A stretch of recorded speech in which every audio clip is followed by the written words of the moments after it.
All right, greetings everybody. Greetings, good afternoon, good morning, good evening, good night, whatever time it is in your part of the galaxy.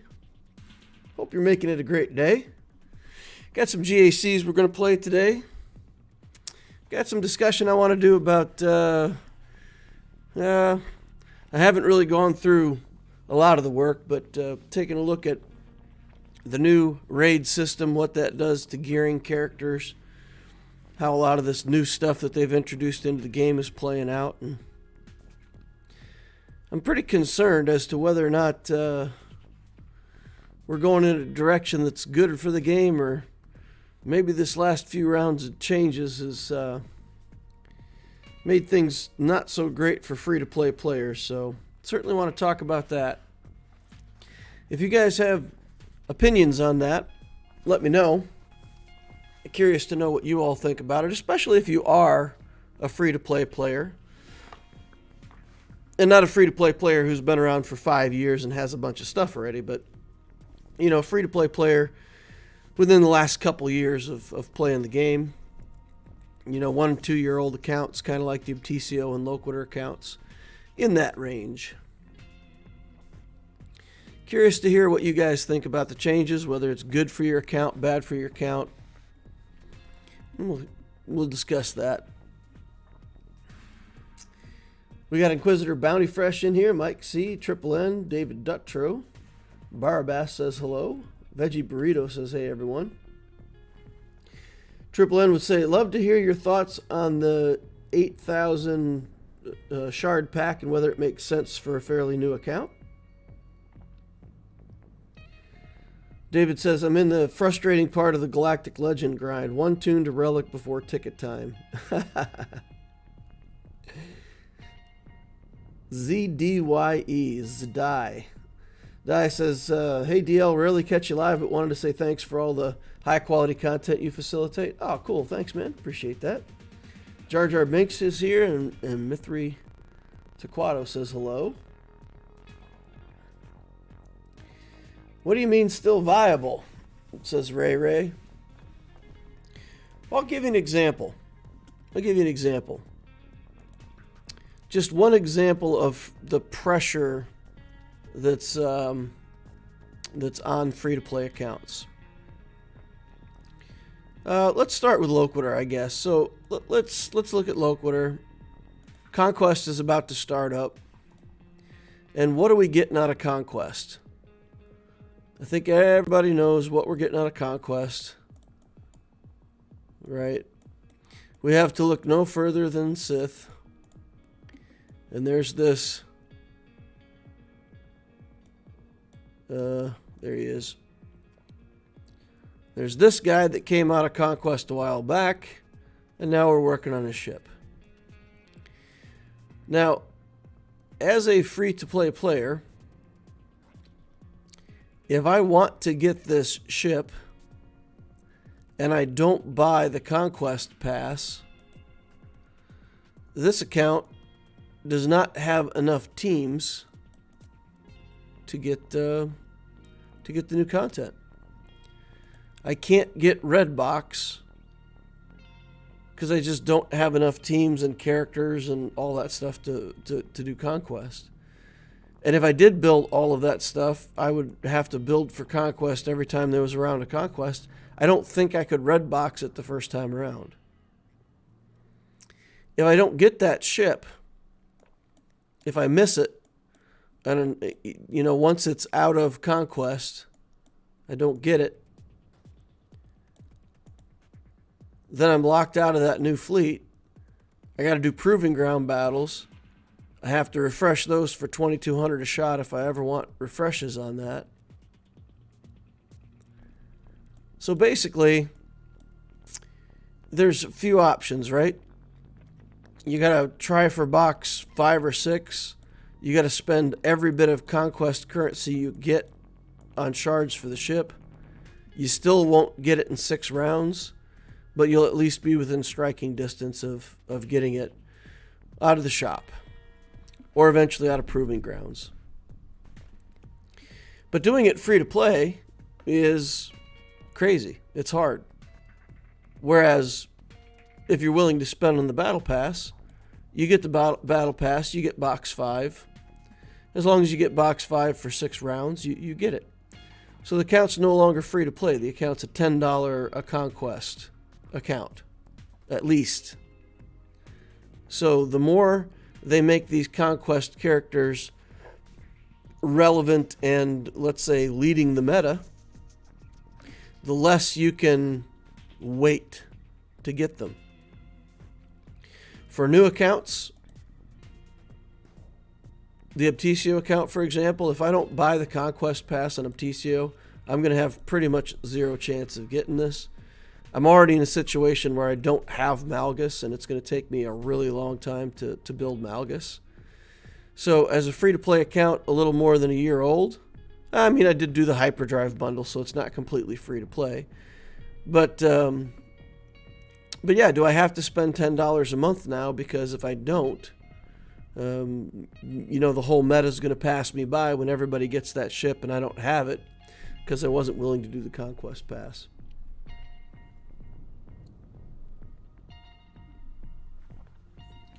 Ray says, Planned Karma says hi. Cheng Zhu says, by Swgoh meta, do you refer to the incoming Leviathan? The meta is how you play the game, like what in the game is rewarding and fun, and what teams are good. And so with the crate raid, you know, Jabba the Hutt becomes more. It was already a team that was defining the meta, and now it's even more so. The Leviathan may define the meta even more for ships. So the crate raid, you know, the teams around the crate raid are going to be, you know, cycling into things that people are building. So the meta is just kind of what people are doing and what teams you can expect to face in Territory Wars and Grand Arena and all that stuff. Once everybody has a Poggle Omicron, you know, everybody has to get it. It's kind of like, that's the thing, you know. It's good enough that everybody has to do it, and that's the meta. But yeah, choosing to slow roll your Conquest characters may not be an option anymore, for example. Don't forget to set TW defenses. Oh boy, I don't think. I don't think I've set TW defenses at all. Yikes! Thanks for the reminder.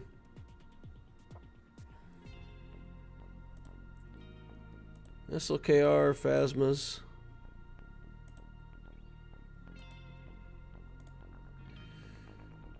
Let's count the JMKs in here. 1, 2, 3, 4, 5, 6, 7, 8, 9, 10, 11, 12. Too many JMKs. Oh, there's already 13 JMKs in here.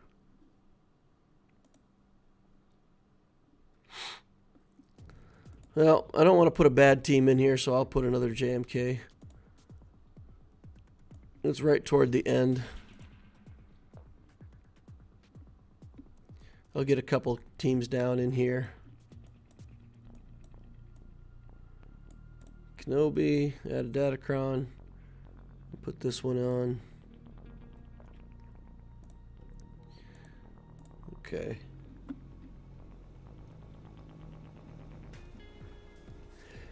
Free to play is always viable. You just have to have reasonable goals. Blackbird says you could just buy the shards with Conquest currency or crystals. Gold crate is pretty easy to get free to play. Again, the gold crate is easy to get if you have enough teams to get it. You know, on my account, I'm always a few teams short. Like I'm missing. I don't have the Night Sisters, for example, this one around. So keeping the Night Sisters alive isn't an option. I don't really want to build Night Sisters just for the purposes of Conquest. So I'm kind of stuck in this area where several of the feats I just can't do. And there's enough of the different feats that are locking me out that I'm just kind of... I can't get box 6. I tried. I tried in the last round, and I was like 15 points away from it, And I just could not find anywhere to get those last few points out of the teams that I had with the time that I had left in Conquest. So I failed. Poggle Geos, what do I have that I could put here? First Order, Phasma, SLKR. I just really don't have anything that fits here. Somebody put the Shock T clones here. Alright, I'll put some Shock T clones here. Help fill out the rest of these squads. Let's take a look. Where's Shock T? There she is. Shocking the boys. Let's put a datacron on those.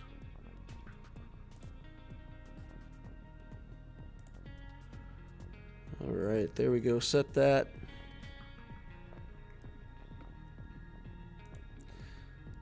And we'll go do the same thing. And TCO can't do it because everybody's already placed.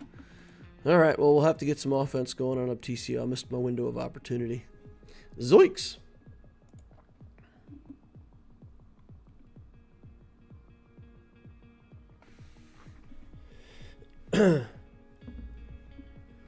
Yeah, I don't know. I don't know how easy people find it to gold crate with an account that's, you know, in this age range.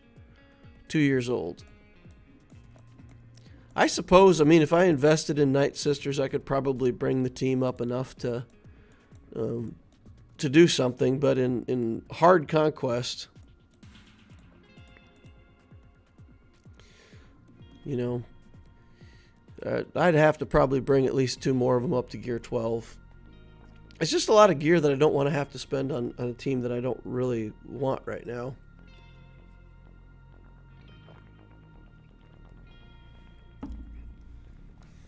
Hey DL, have your thoughts changed at all after the last video came out on raids concerning the crate raid?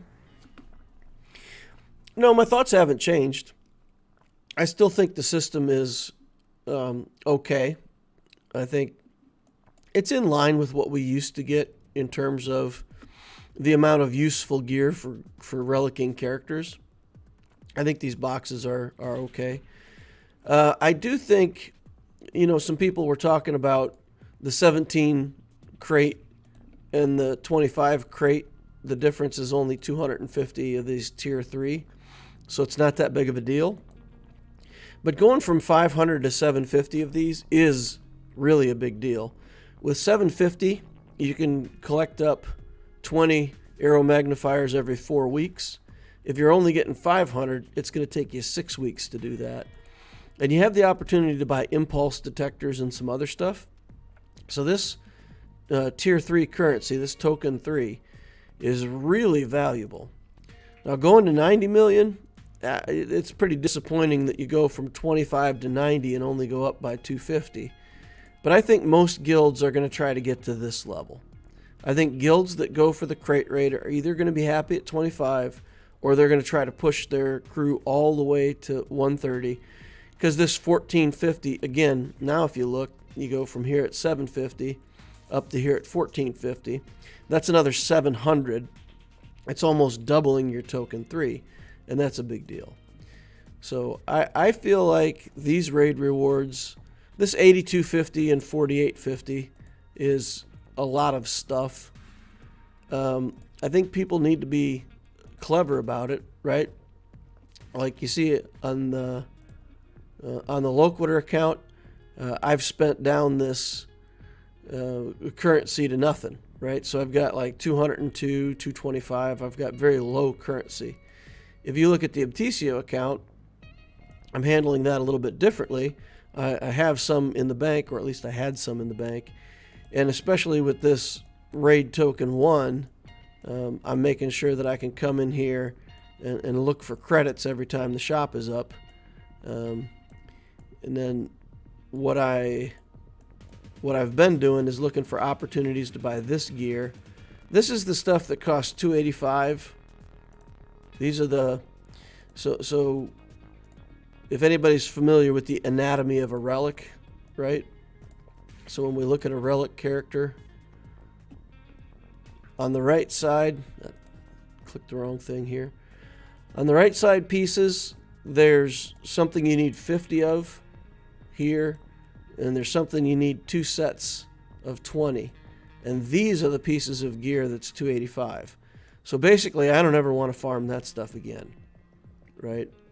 I want to be buying this for 285. That, to me, converts to the highest value in gear value per token 2 that you can get. So I'll be looking to make all those purchases so I don't have to farm those materials anymore. So basically, once the raid is over, get that stuff in the bank, and then buy the right stuff that you need over, several refreshes on the shop.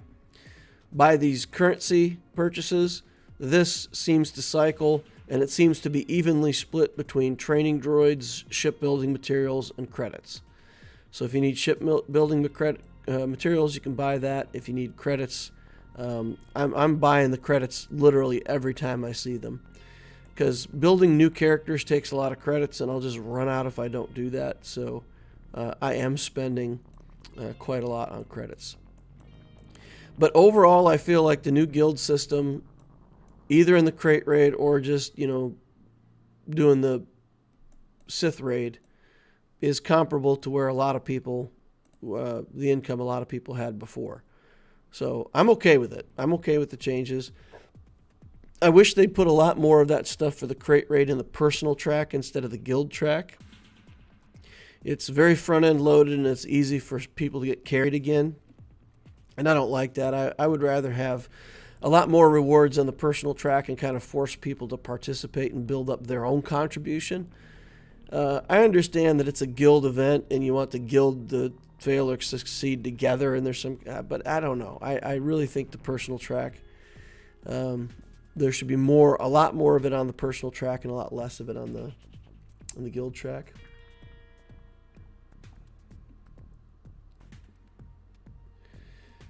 Can Opticio clear the Malgus proving ground? Nope. At least I haven't found a way to do it yet. Not even close. I mean, all I've got is the CLS team, right? So if there's a way to do that battle with Jabba, then I'll get it with Jabba. Otherwise, I don't know what I'm going to do. It's crazy. New accounts get Trey, Kenobi, and Han really quickly. Yeah, you can buy Han really quickly. I don't know that there's a lot of builds where I would want to buy Kenobi that quickly. Make 2 or 3 purchases every time you do the raid and then build him up over time. Because if you build Kenobi really fast, you have a 7-star Kenobi. Dude needs 500 Carbantes. So I think you'd be much better off buying his shards a little bit over time and actually using that currency to buy those Carbantes. And then finish him out to 7-star whenever it makes sense. So even though you can get those characters very quickly to 7 stars, I still wouldn't. I'd probably build up Han to 6 stars for Smuggler's Run. But the other characters, I would slow roll them. Get them as you need them and spend the rest of your currency on gear. Jar Jar Binks says you can get half in Conquest and then wait 9 to 12 months for it. If you gold crate every Conquest, you'll be sitting at 270 shards after 6 rounds, meaning you only have to pick up 60 shards, which doesn't seem unreasonable. It's not unreasonable, Blackbird, but think about it. This is what requires thought, because it's not just Conquest, right? There's pressure to complete Conquest in a certain way. The proving grounds are not friendly to newer players at all. The new raid system is definitely a rich get richer kind of system, where again people in the mid game are left with enough to say, yeah, it's okay. Whereas people who are at the higher stages of the game, the people who already don't need this stuff, they're the ones that have the access to tons of this material, right? So if you're in a guild where everybody already built Jabba and you were preparing for this and you're ready to go, and you're getting this 265 box, then again, it doesn't. This whole system doesn't help new players catch up. It just helps longtime players get even further ahead. It's not closing the gap between new players and longtime players. It's widening the gap between new players and longtime players. There's nothing in this system that helps mid-game accounts. There's nothing in Conquest that helps mid-game accounts. People that have been playing 5 years continue to go further and further ahead with all the new stuff and define the new meta. People like the Loquitur account who are trying to catch up, the gap gets wider and wider and wider. And if you're not spending money, then for the whole time that you're not at this level and other players are, they continue to pull further and further ahead. So it's a cycle that's spread throughout many of the different game modes. Omicrons. If you're free to play and you're just getting as many Omicrons as you can, right? There comes a point in territory war where you've got a couple and people that are spending have them all. In Grand Arena, once you ever catch up, which, I mean, that's what we're seeing also in Grand Arena, right? So as you rise up to Kyber, the people who are spending continue to go higher in Kyber just from sheer mass, right? And we fight people all the time that, I don't mean to sound mean here, we find people all the time that don't have very efficient account building, or, if I had 9 million galactic power, suffice to say, I wouldn't be at Kyber 3, okay? But people are either collectors or they don't pay that much attention to Grand Arena. But this person can stay in Kyber just because their account's this big, right? When you've got 7 galactic legends, you just park your account somewhere in Kyber and that's it. Now, if I'm a new account, free to play, trying to catch up with this, as I try to catch up, he's always going to be building more GP. By the time I get to 8 million GP, he's going to be at 11.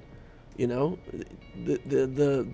old accounts that are getting higher loot rates through Conquest, through the new territory battle, and then when it happens and all of these players have the new ship and you don't, again, that gap will continue to widen.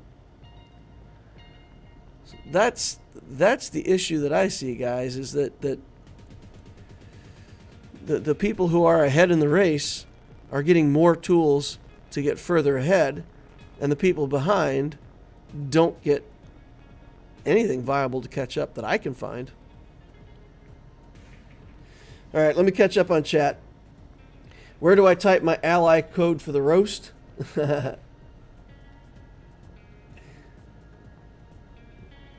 Oh, wait, what? Zenith? Oh, if you want an account review, you can... I'm doing account reviews for Super Chats right now. If people don't want a Super Chat, I'll help you out over on the Discord. Got a link to the Discord down below if you just want some generic advice. Come over on the Discord, hang out, and somebody will help you. If you want me to review your account on stream, I'm kind of doing that for Super Chats. Seeing how that works out for a little while. Oh man, I got a lot of chat to catch up on. Okay. CT69 says, hey DL, long time no stream for me. All right, well, good to have you here. Ray says, Conquest is important, but you need crystal income for refreshes to get a decent box. You don't need red box or the pass. You can just wait a few months and refresh Proving Grounds to top up the shards. Again, it's not about whether or not you can do it. So I hope I never implied to anybody that you can't do it. I'm just saying that as the meta changes, the timelines that you're given on which to do it become shorter and shorter. Because if everybody else can do it and you can't, then again, it's widening the gap, not shortening it.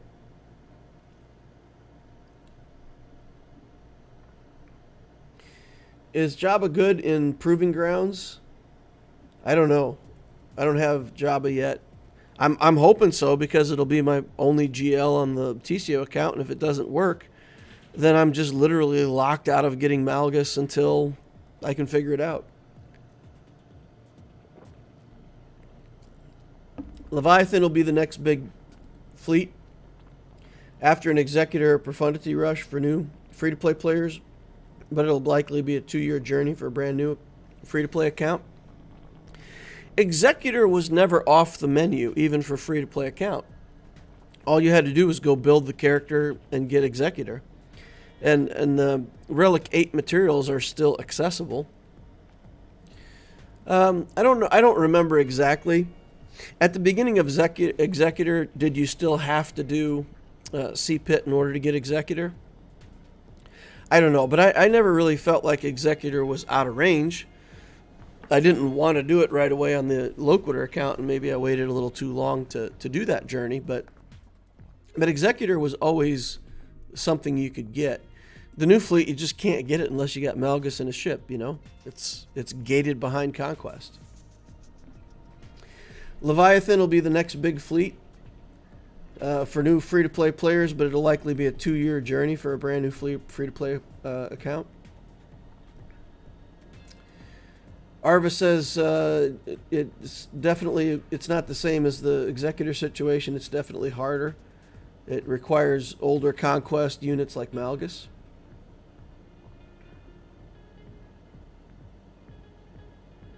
Yep. Do you think they'll eventually put Malgus in the guild store like Cat? Well, they haven't done that with any other. They haven't done that with any other characters, have they? I mean, we've never had. Oh, I see what you're saying. So, is Malgus going to end up here? Probably. I would hope so. But again, Cat ended up there like, what, a year after her release? So if those characters aren't even released into this store, that's basically saying if you want Leviathan, and this is a route by which you can get Leviathan shards, you're waiting a year. And in that year, if your fleet shard all build Leviathans, what are you going to do for fleet placement? You're locked out, right? You're going to be locked out of fleet placement for a year. Or let's say it takes 6 months for other people to do it, but then you got 6 months of play where you're locked out. Basically, what I don't like, I like that everybody has the opportunity to get it. If you want to spend on it, if you want to commit to it, you want to go for it, that you can do it. But with the new system, you don't have that choice. You don't, as a free-to-play player, even if you can do the proving grounds, you have to refresh it. You have to have a lot of crystals. It's a bridge that's difficult to cross. But you can solve it pretty easily with a Conquest Pass, right? Conquest Pass makes all of that a huge step closer. Right? So it's not that you can't do it, or that you can't do it for just, a very small investment of a Conquest Pass. Make it easy on yourself.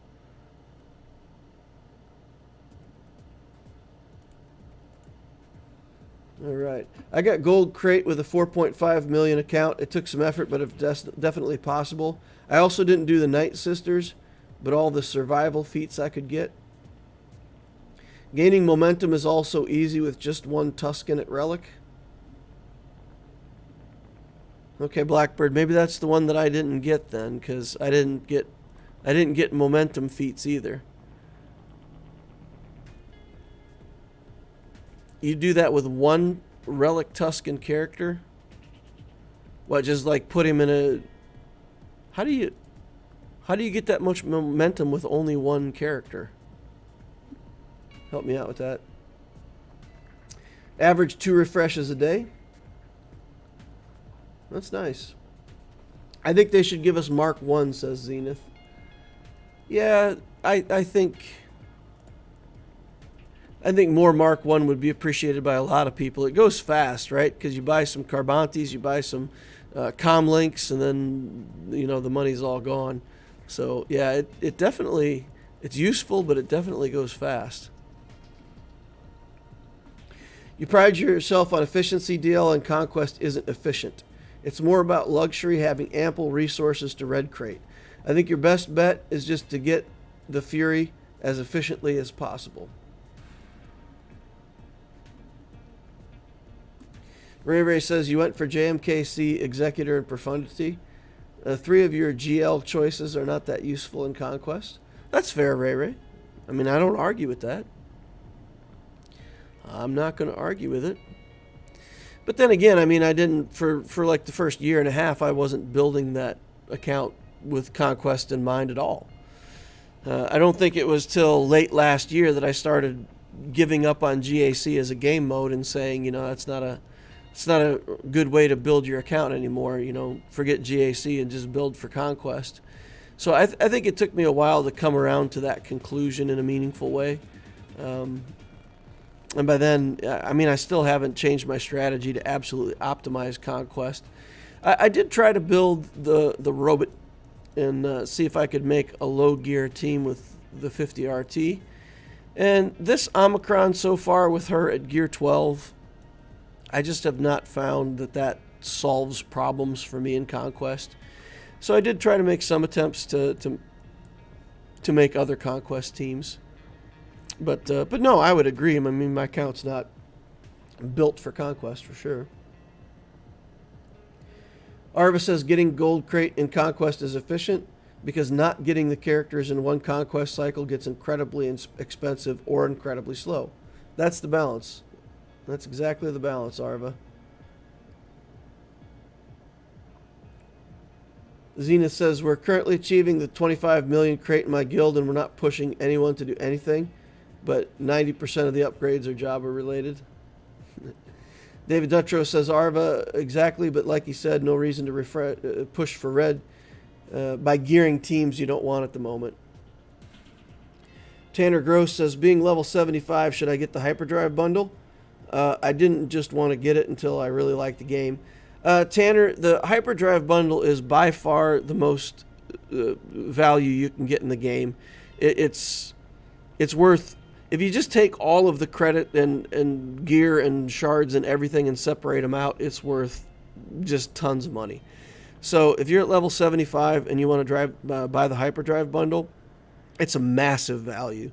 It's worth it just for the gear alone, not even for the characters and all the other stuff that you get. But yeah, it is by far the best value in the game. Like, every other pack is in a range here, and hyperdrive bundle is, up here somewhere in value. So yeah, it's the most efficient thing you can do if you ever make a purchase.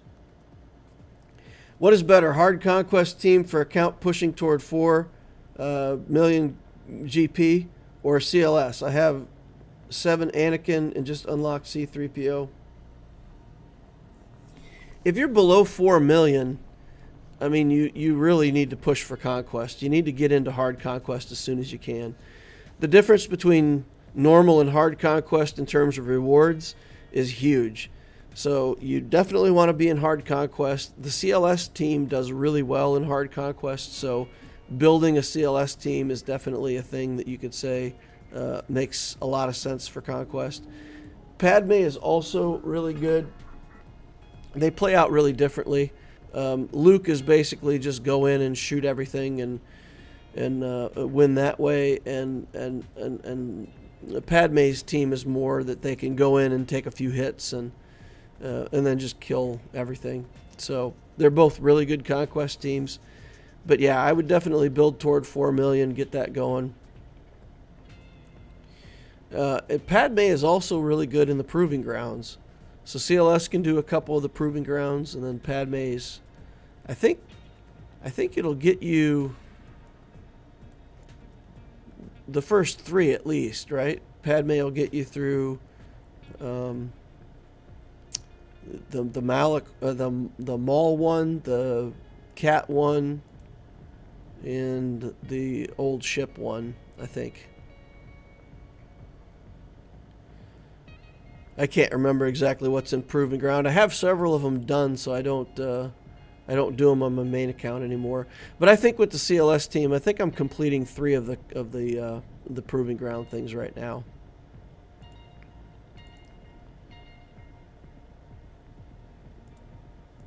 Man, I'm blanking on it. So it's. I know it's Maul is one of them.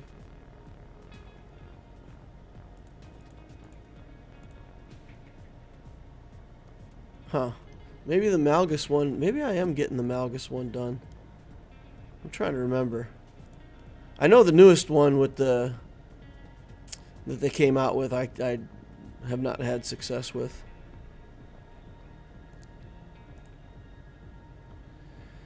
All right. Getting some Fleet Arena stuff done here while we're talking. Jabba can do Malgus easy. Simp says, I get a gold crate box 6 at 4 million GP, and I didn't do any global feats. I don't have BT1 000 and didn't invest in Night Sisters. I just 3-starred every node and did the sector feat and boss feat. Yeah, maybe it's the momentum stuff that I need to look into, because I thought I had it, and then just at the last minute, I ended up just a few points short, and you know, with like 2 or 3 days left to go, I couldn't figure out a way to get those last points.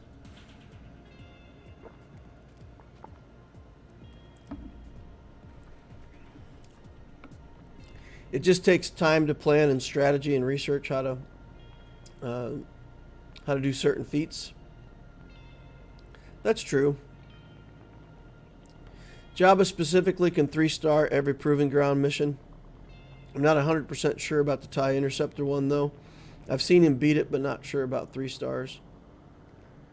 You need 3 or more Relic characters in Proving Ground, if that's what you're referring to, says Blackbird.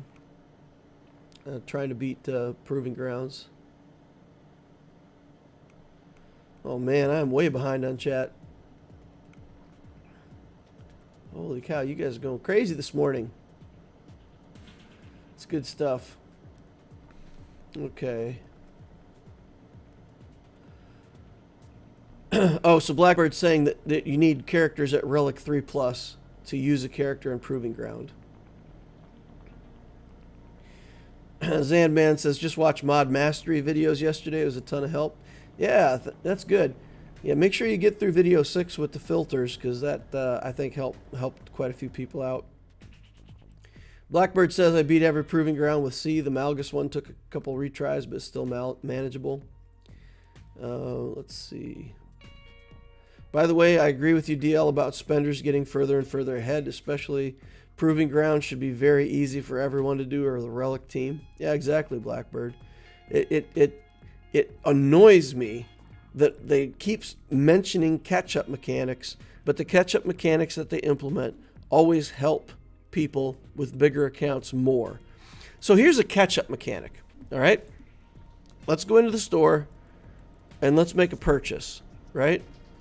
Now, if I go into this store and let's say that there's a thing right here like this that I can buy.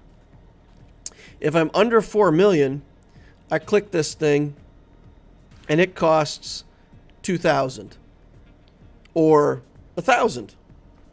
Super cheap. If you're under 4 million, you can come in here and get this virtually for free, and the limit is 10. You can do this a ton of times. And then you say, okay, if you're under 4 million, you need to catch up. So we're going to make this easy.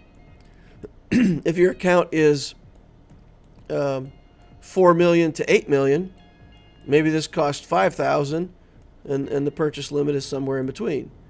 And then, you know, for people with everything, you get this 8,000 for one, and you can gamble if you want to and whatever. But there needs to be some deals in the shop. There needs to be things that you can do in the game where being at low galactic power gives you a really good deal. And it needs to be a really good deal that players at the top end don't care about, right? So let's say these new characters were out. And let's say that it started here with the characters that are about a year old. So you could buy a lot of these as a new player for very low cost, but you know, it's only the older characters. Well, okay. I guess you couldn't make it 1,000 because then you could buy it once and then cash that in for shards and buy a bunch more.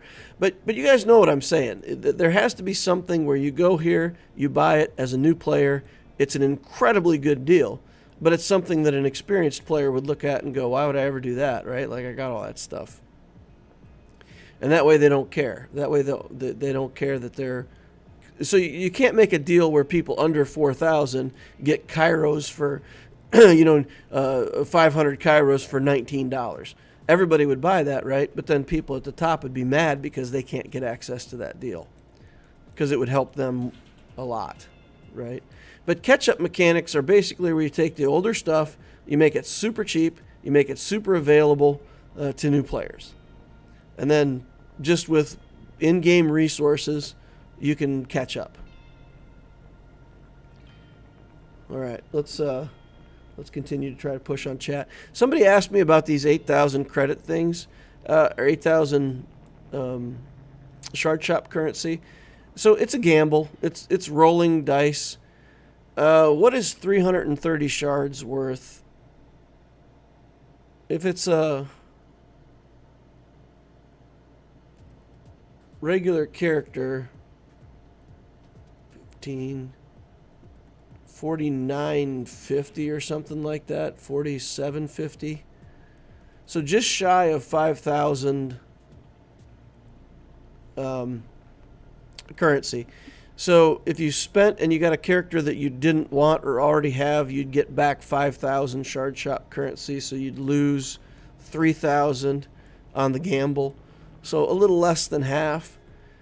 If you got a character that you didn't want and also didn't have shards of, that's where the problem comes in. So let's say you got this Jawa. You didn't have all of his shards, but also you didn't really want a Jawa engineer. You would spend all 8,000 and your 8,000 would just be gone, and you'd have a Jawa engineer and not that many shards to convert. And then you got the chance of getting these newer characters that you really want. What do we have here? About 150 characters in the shop. I'm guessing. I'm just guessing from how much I have to scroll. So you've got, let's say, 15 characters that you want out of 150. So you got 10% chance of hitting something really good. Probably a 50% chance of hitting something useful. Probably a 30% chance of hitting something you've already got. And a 20% chance of hitting something you didn't really want anyway. So something like that on the distribution. So is it good for a new player? No, I don't think so. No, I think that spending this currency reliably in the shard shop and getting materials that you know are going to take a character to Relic. So this costs 360. 3,600 would be 10 purchases. 7,200 would be 20 purchases. So you'd be giving up, let's say, 25 purchases of these. That's 100 of this.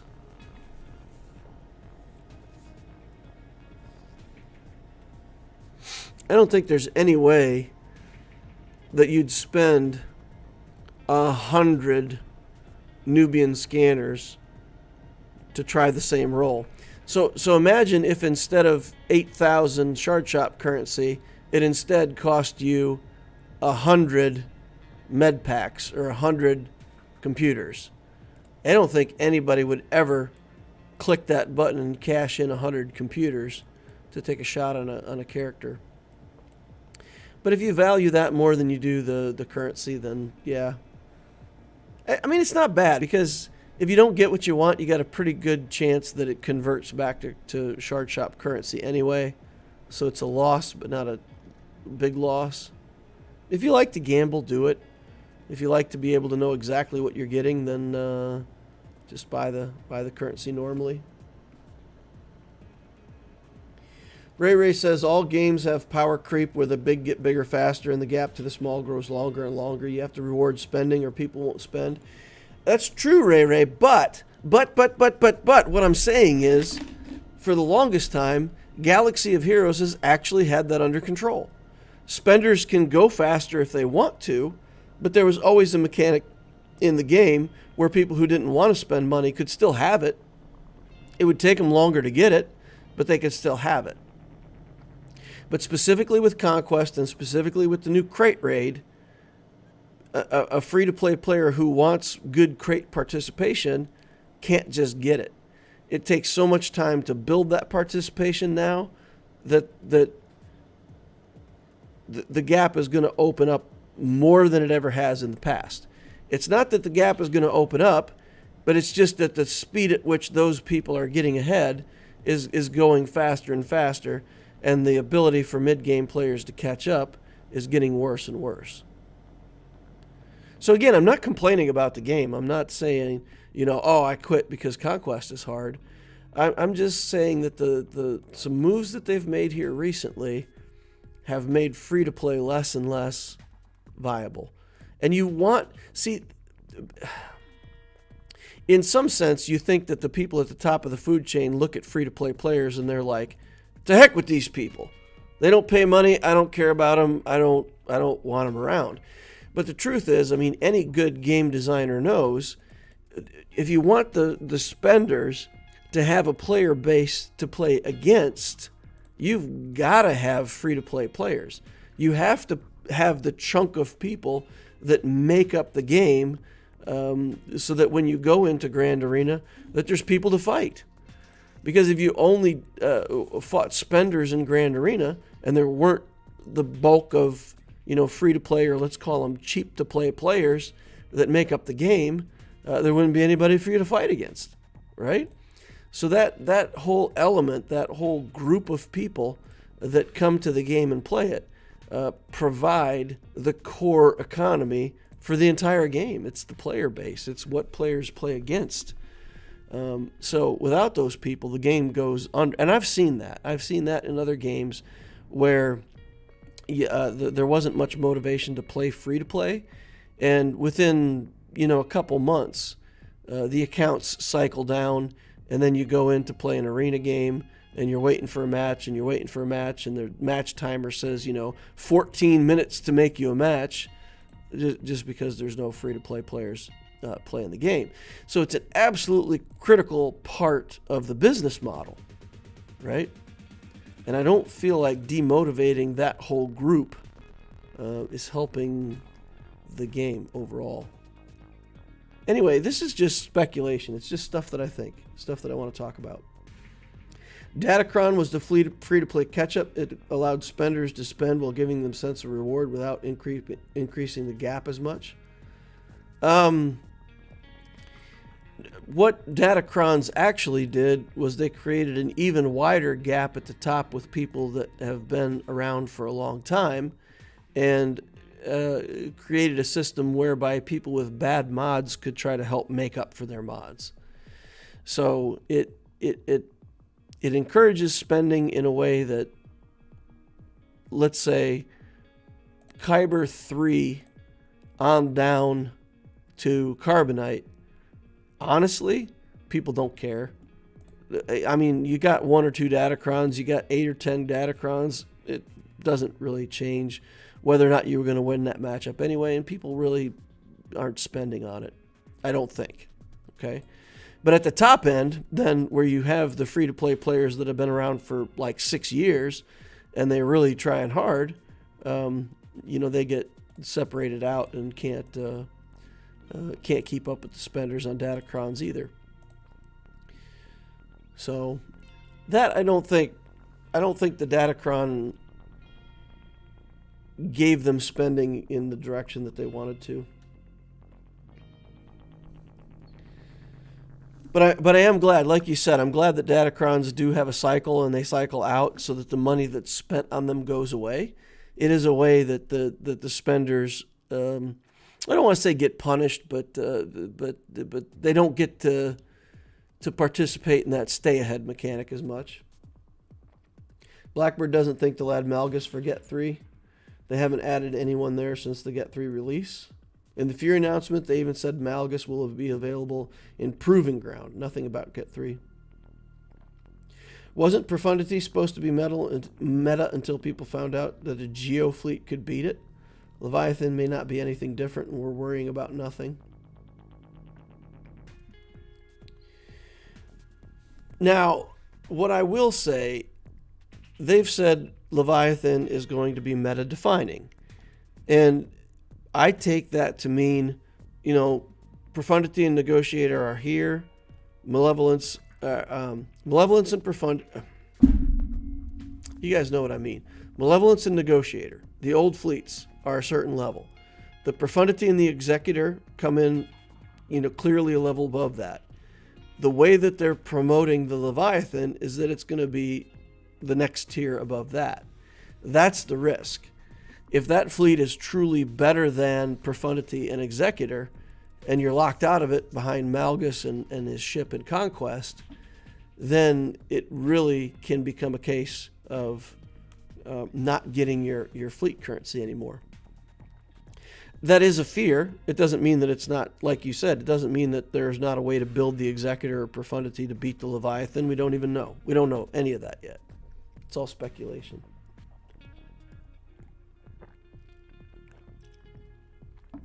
How many crystals does it take to refresh Proving Ground? 2,200, I think.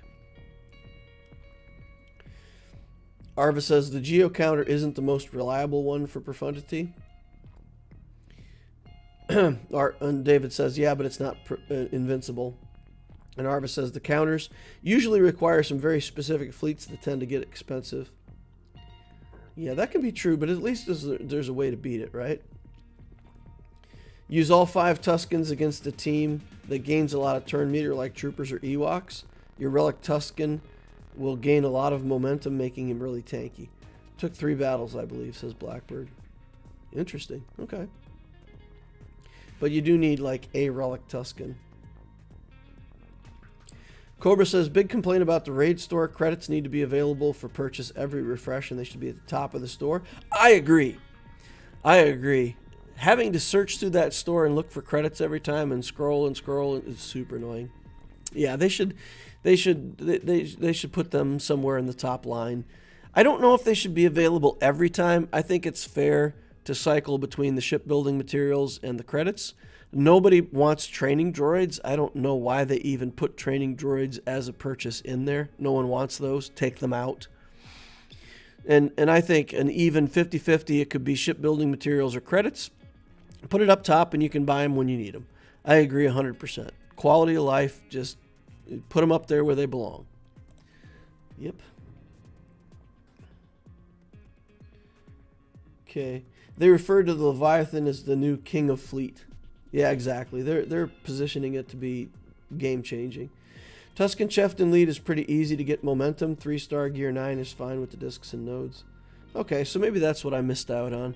I didn't realize how to get momentum.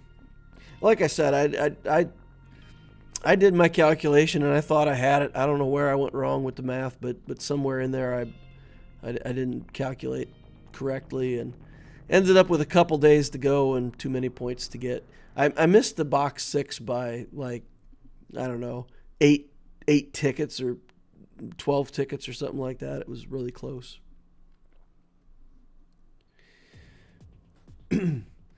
I generally disagree with AP Gains roster guide, but one thing good about the Core 8 idea is that it works well for Conquest. You get a wide roster to cope with new feats. Yeah, I don't support a system where you're not going for fleet currency as your priority. If you're not scoring top 5 in fleets, you're giving up so much potential income for your account that you can't make up in any other way. So sure, you can say, and it's the same old argument, right? It's the same old argument. But what I would say is this. If you're building 8 core teams, why? The only reason you would ever do that is for Grand Arena, and Grand Arena is a dead game mode. It's fun for people to play, but the rewards in Grand Arena do not justify trying to do crazy things to win in Grand Arena. The value of building teams that are specific to Grand Arena is only for the sake of feeling good that you beat your opponent. Every other game mode is more important to build for, right? It's more important to build for Conquest, for fleet currency, and for the crate raid. If you said, I'm building a brand new account, what team should I build? You should build your fleet. You should build for Conquest. You should build for the crate raid. All of that stuff works in Grand Arena. You'll do fine in Grand Arena. But then taking the time to build up different teams that are going to give you a team base for Grand Arena, why? Why even do that? You know, assault battles, build for those. So I don't know. I don't like the idea of taking a roster really wide in the current environment, because I don't know why you would do that. You know, build the fleet stuff first. And again, you can build a ton of teams and try to do well in Conquest, but you really need a couple teams that can get you 3 stars. Because if you can't 3-star all the nodes, even if you can beat them, you'll leave so much stuff behind. If you get all 1-star wins, man, you'll be lucky to get box 3. So you kind of have to, you have to balance between a bunch of different game modes, and Grand Arena is not one of them. Grand Arena is completely off the menu. All right. Still trying to catch up with chat, playing our fleet arenas for the day. They need a hyperdrive bundle number 2. I agree with that. I agree. Hyperdrive bundle number 2. That would be good. And give you enough to just relic a whole bunch of characters. Wow, I am so far behind on chat. Okay. I got to catch up on chat. We're going to skip a bunch of this stuff. Sorry, guys. I know everybody's saying cool stuff, but we got to catch up. Yeah, okay, 49.50. So the sell back on shards. 330 shards is worth about 5K. So you lose 3K if you got a character already. All right, so I was close on my math there. Best character to get would be a 16 energy Cantina node like Chrysanthemum. Yeah, exactly. Yeah. One of the single shard drops on Cantina would be huge. When was the last time they even added a character in the shipments? It's been a long time. Okay. It's really worse for new players, I think, because the chance of getting a character is bad and no refund at the higher. And the chance of no refund is higher. Zenith says, I bought that. A big fail. Oh, man, sorry to hear that. I got Dash, not bad, but I won't use him for a while. If you got Dash, if you don't have enough smugglers for the Smugglers Run event, get enough 6-star smugglers, and Dash will do work in the Smugglers Run event, and the loot out of there is worth it. Dash is a good hit. I would definitely say Dash would be a success for 8,000 shard shop currency. Problem with the current system is they cater too much to the current spenders rather than encouraging new people to spend. Mid-game players need to be able to catch up if CG wants them to spend. Exactly, Tyler. That's exactly it. We need to either have some kind of motivation where free-to-play players can actually catch up and continue to be the bulk of the rest of what people are fighting against, or we need some motivation to actually spend a few dollars. Cater to the Dolphins, give us good bang for our buck. I played a game a long time ago, and they had exactly that. They had things called makeup packs or something like that, and you could only see them if you were like a certain level in the game, and it would be, like you guys said, one of the older characters, and you could buy it for $1.99.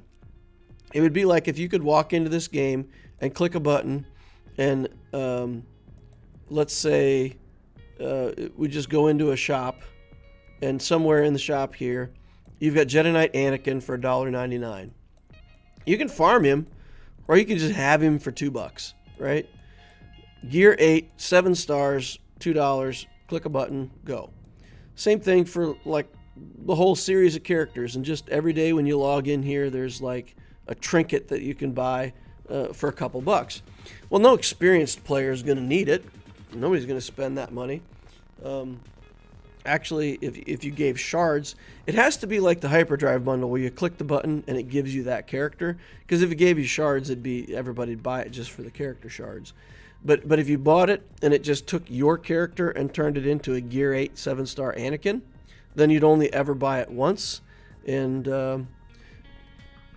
it's a catch-up mechanic. It saves you a whole bunch of time, effort, and energy in the game.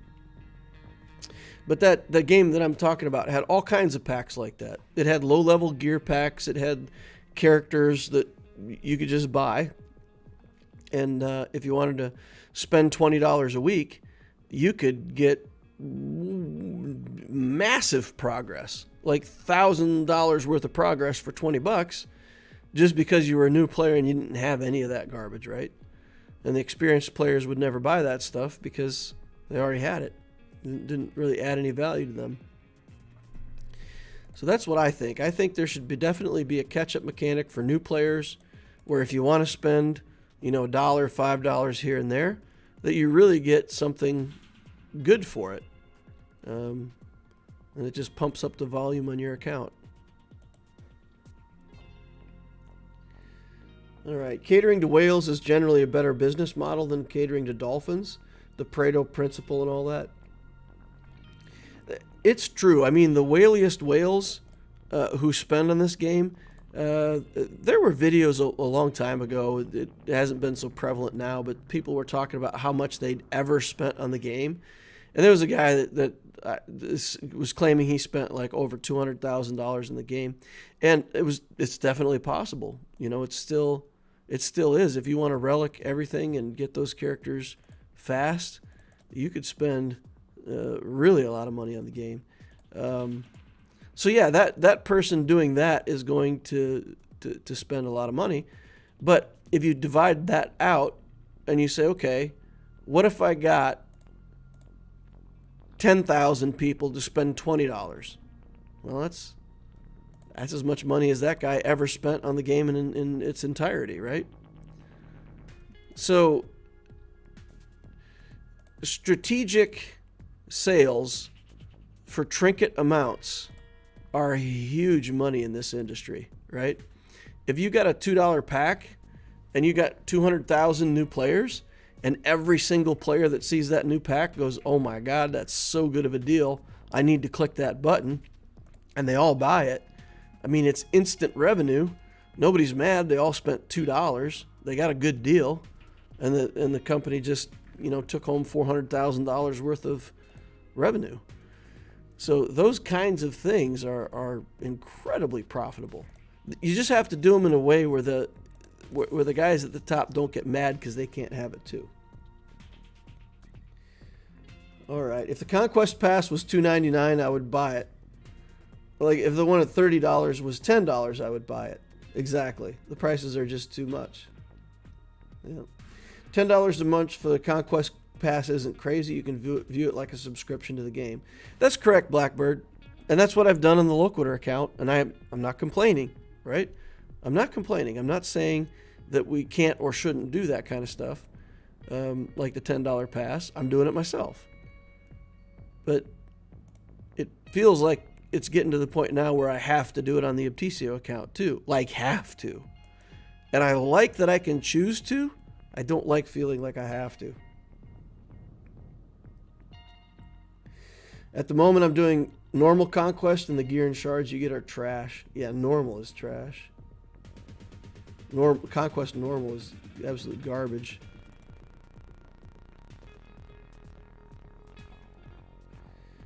Okay, I think Profundity is a better choice. Executor is going to get real tough to stay if you're not 7 stars. Do you guys think that? I think the Executor, even at low stars, is still harder to deal with than the profundity. I feel like the profundity just isn't that hard to beat on defense. So, I mean, if your Fleet Arena Shard fills up with profundities, like, who cares? You can, if you can't beat it with your Executor, you can beat it with your Malevolence. So, I don't know. I feel like Executor is still the best defensive fleet in the game at the moment. Or again, there's probably something I don't know, if you guys have data that I don't have. Caleb says, yo, DL, what's up? Hey, man. Glad to see you in here. Xena said it would be dope, $2 for a deal that sounds great. Yeah, exactly. Once a company gets you to spend $2, you're statistically way likely to spend more. Yes. Yes. Right? Because you're no longer free to play. Because if you've never spent a single penny on the game, you categorize yourself as free to play, and that means you can't ever spend money if you want to keep that category. But once you've spent $2, you're like, yeah, I'm not free to play, but I'm cheap to play, right? I'm a dolphin. I'm like sticking my nose in the water or whatever. I spent $2. And then you're right. You've broken that category, and then spending the next $2 is fine. It's okay. But for the person themselves, you're not harming them, right? Because you've given them a heck of a lot of resources, and they've spent $4. Like, nobody cares about spending $4.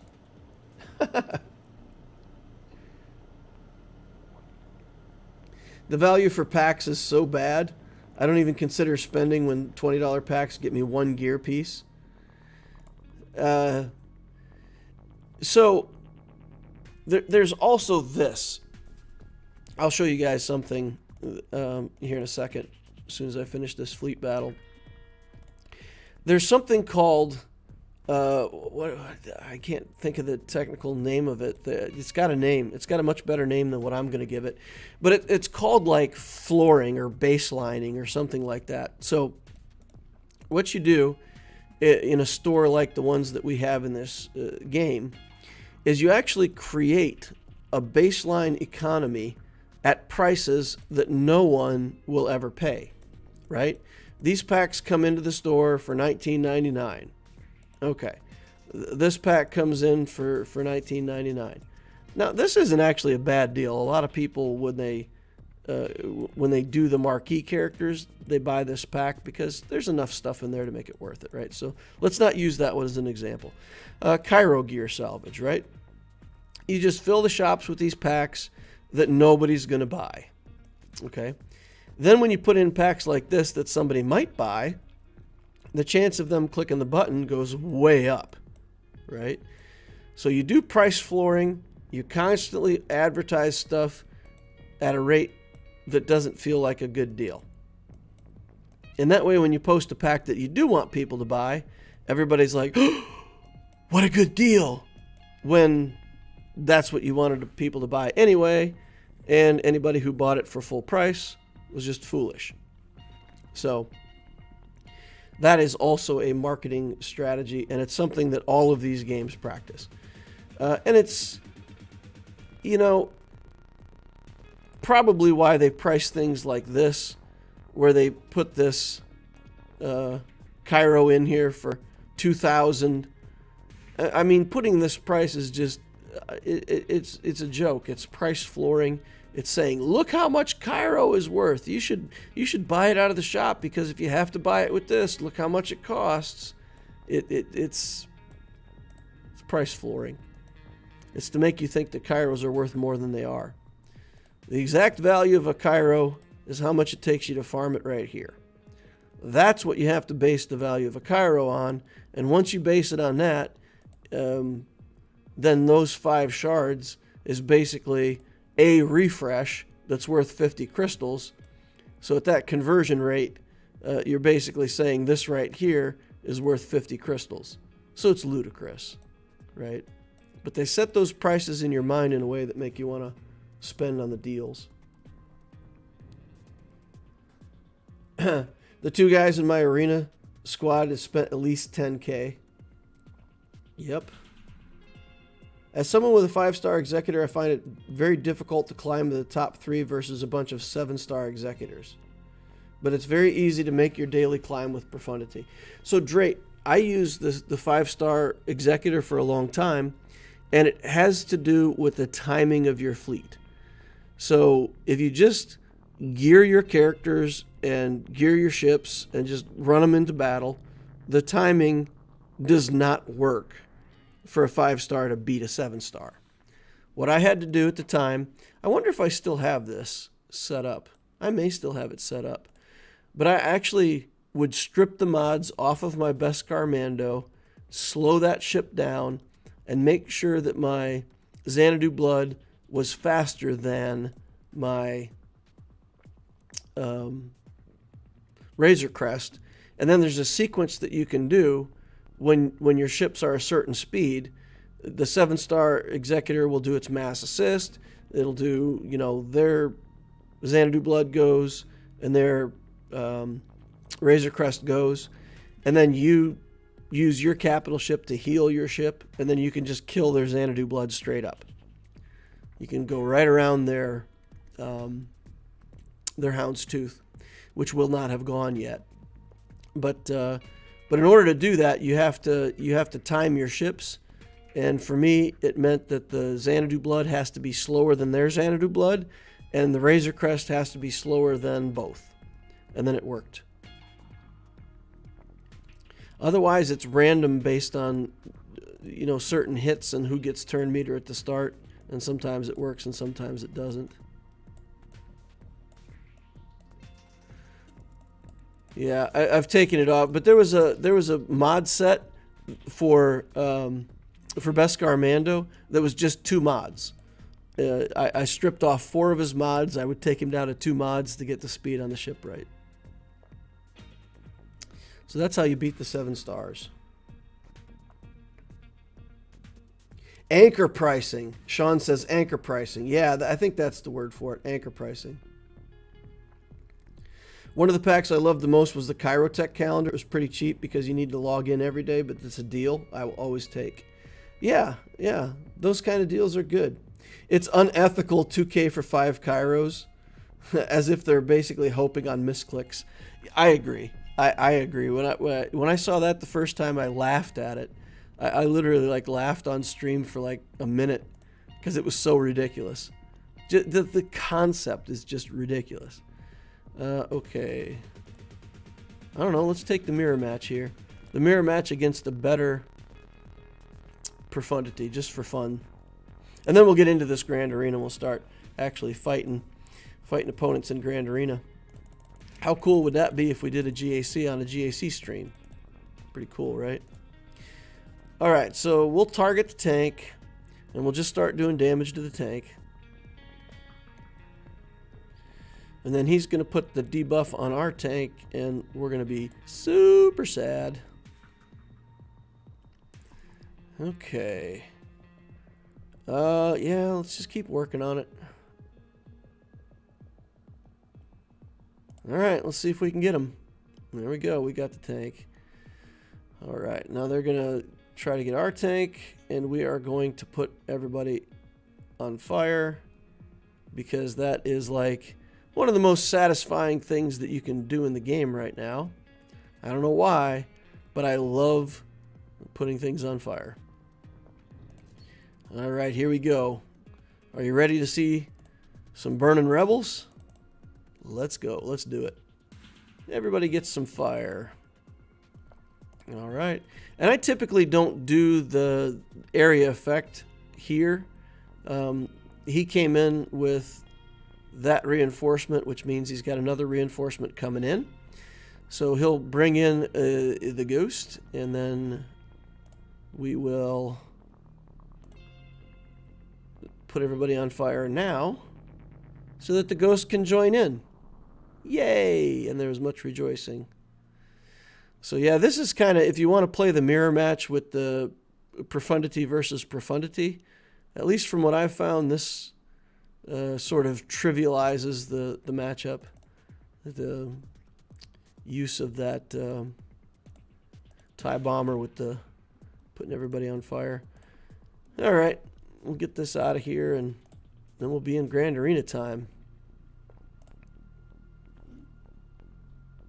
Speaking of good deals, I want 7 more Bosk shards, and I will buy his pack.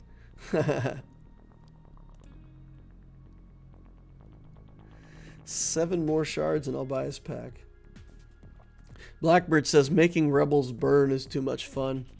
It is. It's very satisfying. I don't know. Like, put that flaming buff on them, and it just feels like you've accomplished something.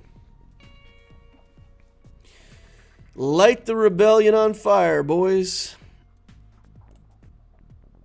Okay.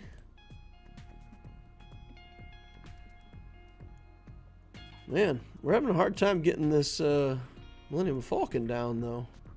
There it goes, finally. We got like Relic 9 characters on there or something. Put this on auto. We've got the battle won. Just taking forever. I got 330 shards of Plo. Kind of wish it'd been a Hut Cartel. Yep, 330 shards of Plo is pretty unsatisfying, I would say. But, you know, hey, Plo is still good, right? Plo ain't bad. He can Plo things up. Is there a good Hut Cartel team for the crate raid for people who are not done with the Jabba journey yet? The Hut Cartel looks to do pretty good. I scored pretty well with a couple Relic characters on a Hut Cartel team. I don't know the exact best composition, but I honestly think if you just want to build a little team with some Hut Cartel characters, it might be that we have to mix and match, like, you know, 4 Hut Cartel and 1, you know, Mandalorian or 1 Tusken or something like that. The fact that the Hut Cartel can instantly detonate the bombs, I feel like even on an Old Republic team, it's not bad to have a Hut Cartel in there to detonate your bombs. I was messing around with some of that stuff the other day. And so probably if you just build generically a good team for crate, for most people I would suggest doing Old Republic. Jedi Knight Revan's good, Bastila is good, you know, all the characters that you're going to build there are good. You can do a Gear 12 version of the team that'll max out your contribution at Gear 12, which is already 600,000, by making a high relic Jedi Knight Revan and just using everybody else to make Revan attack. So I think like Bastila, Bindo, Revan, and then, you know, Mission in Zalbar, or you could do like just a Hut Cartel in there with another character somewhere. Juhani if you want to build her. So you can kind of mix and match the different teams and have synergy. But yeah, so I don't know all the answers to it. I think generically the Old Republic team is going to be better and easier to build than a Hut Cartel team. But I think for the Hut Cartel team, you probably want Leia. Probably want Leia. She seemed to do the most damage on the team that I had anyway. Well, yeah, she was kind of the driver behind the damage that I was getting, so she was pretty much the team. Maybe you guys know better, but I think if you're building the Hut Cartel team, you pretty much have to build Leia. Is that true? Tyler says, Boosh Ami plus Boba puts out massive damage, even pre-Jabba. Yeah, okay. Boosh is the key. Yep. Mandalorians can get 1.8 million pretty easily, says Fingas. That's cool. Yeah, I just relicked my Mando. I haven't looked through for mods and all that stuff yet, but I got my Mando team. I think Canderous is a big part of that team, and I don't have Canderous built yet. So I found that my Mando team with no Canderous was quite lacking. So I think for my Mando team, I'm going to have to toss a Canderous in there, get that up and running better. Best second GL after Executor and SLKR. If you're finishing SLKR right now, I would say go for Jabba. If you're finishing SLKR in 3 or 4 months, I would say wait until they announce the next Galactic Legend and go Executor into SLKR into the next GL. And you could start building like a CLS team, and you know, if it's going to be Leia, then maybe certain characters are going to be needed for that. Have they come right out and confirmed that the next Galactic Legend is going to be Leia? Is that speculation, or or a leak, or did somebody come right out and say yes, that's the next Galactic Legend? I've heard from several people that the next GL is going to be Leia, but I just don't know if it's a confirmed source or a leak or what. It's still speculation, says David.tro. Descending Madness says speculation. Sonam, yeah, okay, so it's all speculation. Okay. All right, so yeah, I think if I was going to finish up, like I'm finishing up Jabba on the Loquitur account and the Optio account, both probably August, September timeframe, something like that. And I think for both accounts, my next Galactic Legend after that will be whatever the new Galactic Legend is. And it may be that I can interactively build some other teams while I'm working on the new stuff. But once they announce the next GL, the likelihood that they're going to build a raid for it, that looks like their new system, right? They're going to build a raid for it, so we got to chase the new content pretty much as soon as it's farmable. I won't go crazy buying shards and trying to get the characters before they're available, but as soon as they're farmable, I'll farm them. As soon as I can get the Galactic Legend, I'll get it.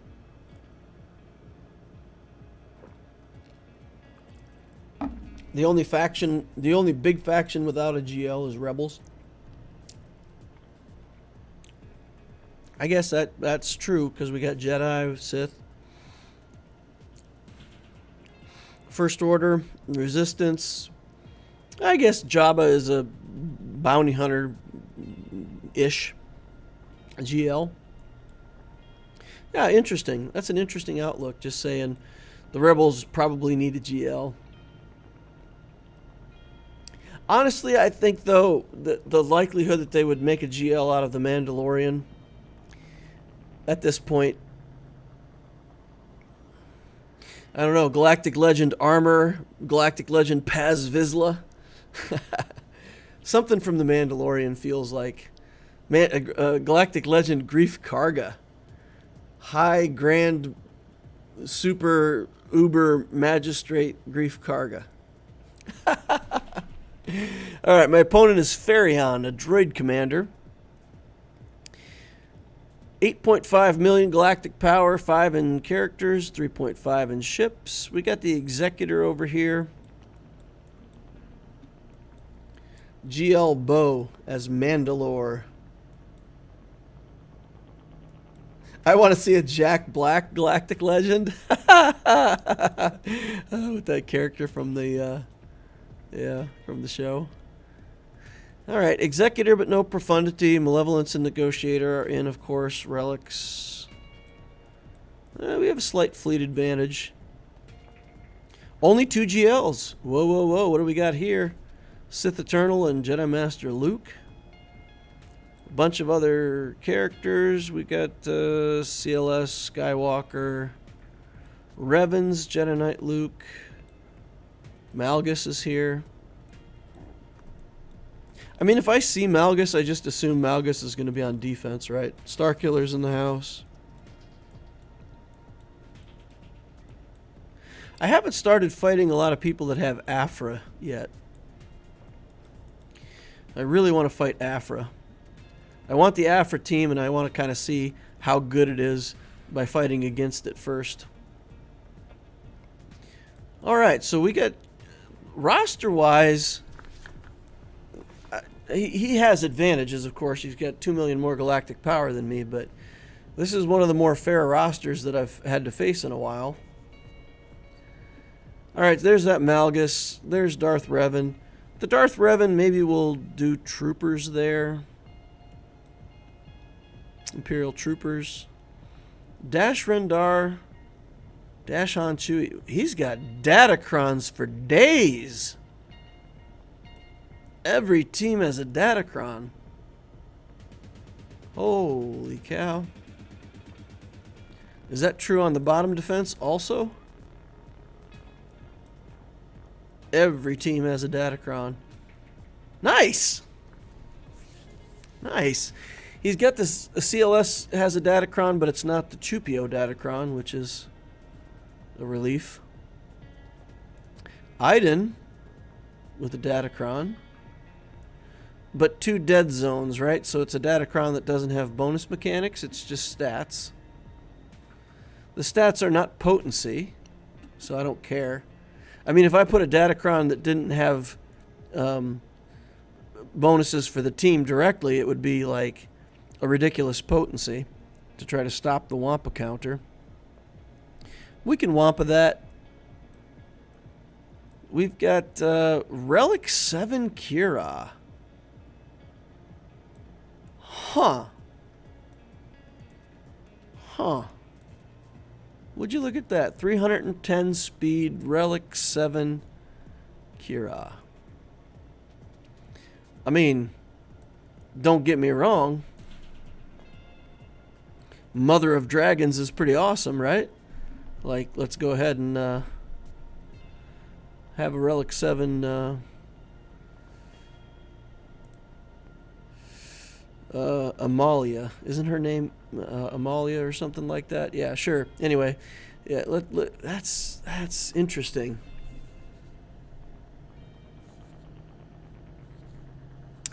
We'll have to get a team that goes around L3, because if we get stuck behind L3, she's just going to resurrect over and over again with Vandor. So basically, we got to find some way to snipe Vandor out of there, or that team could be naughty. I like it. I think it's cool. I think it's a cool team. All right, we got Radis here. Same thing. We just got to bring in enough damage to kill Radis. Padme. Man, it's a lot of not a lot of Galactic Legends, but it's a lot of good stuff. I didn't see Grievous. So I don't see anything that for sure we have to use Wampa on.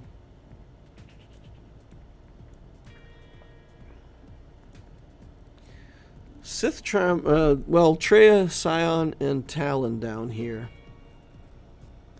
That is not a fun matchup. That is not fun. So a whole lot of Sith on defense. Alright, so we got to try to get through this front wall cheap and get to the back wall. Here I can use Radis or I can use Wampa. Radis can beat a lot of other stuff. Wampa can beat a lot of other stuff. I think I'll put Wampa in here. Feel pretty confident with that. And then we can use the Radis team somewhere else. Save Wampa for Starkiller. I've not had success with Wampa against Starkiller. There's some move that dazes me. And that's all. Wampa just like sits there and does nothing. So yeah, I don't know if it's certain comps with Starkiller or what, but I've not had success with it.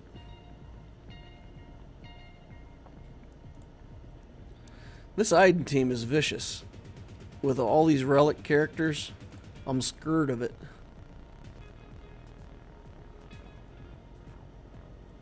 This is good. This is actually really good. We've built up a whole bunch of damage over times.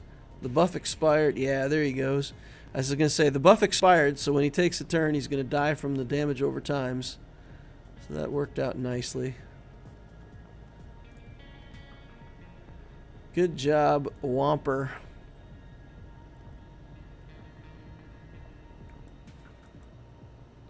Kith Kanan says, hey DL, I'm late to the party. I had to coach my kids' soccer team. Oh, nice. I would ask if they won, but I mean, with kids, usually it's just, did they have fun, right? Did they have fun? CLS team, can we still beat this with Savage? Savage Press. Does he win against... So we had a problem with Savage against C-3PO, right? There was a situation where Luke kept getting so much turn meter that he kept taking turns. And we could never get enough damage on him to kill him, right? So I kind of don't want to take the chance that that happens again. I think I'll just do the mirror match. Or is there something else that you guys would use on this CLS? Yeah, I think I'm in for just the mirror.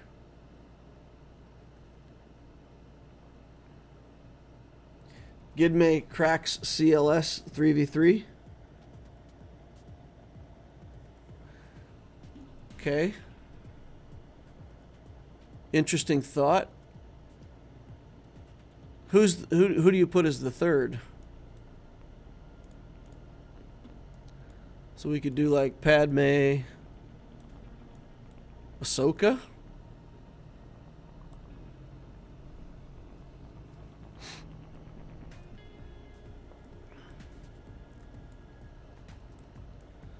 Who do I put in as my third? I don't have Yoda. Yoda's not on another team anywhere.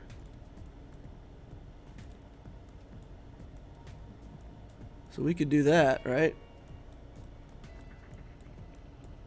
Shocker, Grandmaster Yoda. And Gideon has to go first.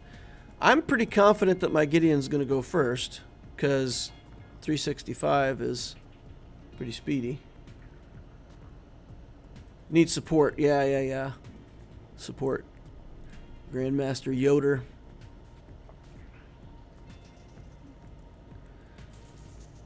Then we'll check speeds and make sure.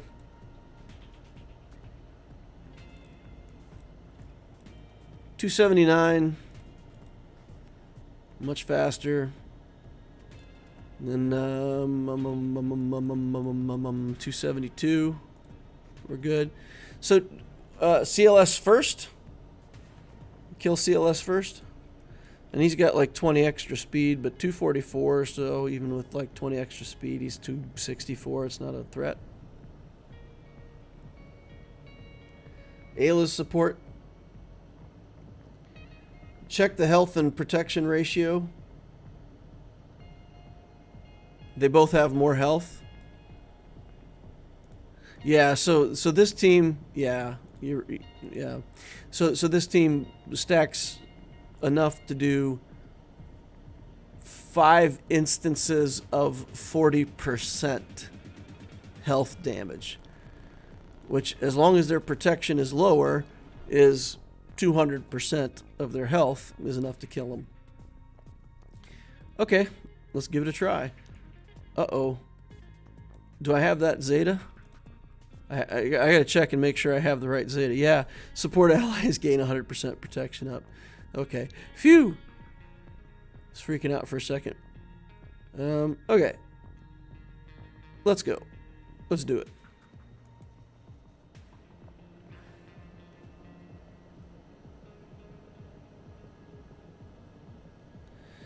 So, if it goes according to plan, what we do is drain turn meter, get stacks.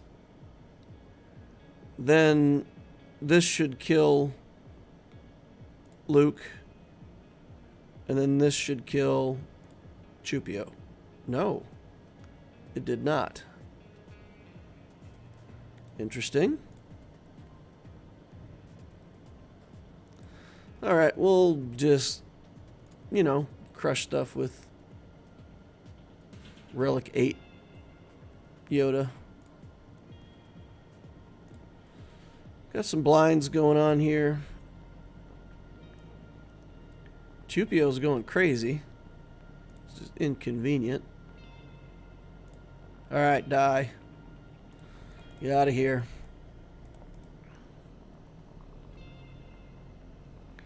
Did Padme take damage or something that took her off of the 20 stacks? I guess I didn't pay close enough attention to make sure that she actually got all 20 of the stacks.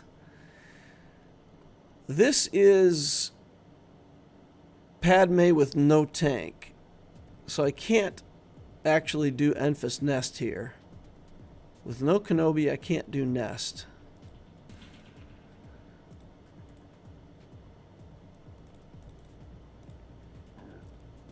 Do it this way.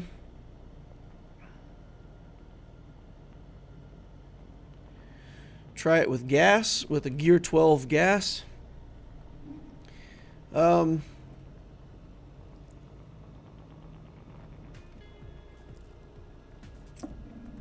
Gotta kick him there, I think, says Nick. Yeah, I think we took a counterattack or something that, I don't know. I feel like we lost our 20 stacks. I'll have to go back and look at it on the video. But it should have killed him with the 20 stacks. Are they fast? 287. Padme's a pretty fast character anyway, so 287 is okay. Anakin's 250. And she's 235. My gas is mediocre. Rex is really fast. Fives is okay fast.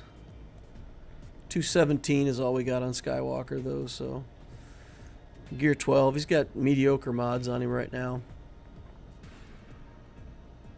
I think we try it. We'll need to get to and execute with Rex, but we can try this. I'll experiment with it for science. See if we can get it done. I'm gonna save my. I'm gonna save my turn meter buff there. Okay. We'll try to reduce his armor a little bit, because, you know, why not? Okay, I'm going to sit down for the first time. Alright, the sacrifice is in. The healing immunity is awful. Yikes. That healing immunity. Woo. That could very well cost us the match right there. I mean, I don't think a Gear 12 gas is going to kill this. I think we're done. Got Anakin out of there. There's that.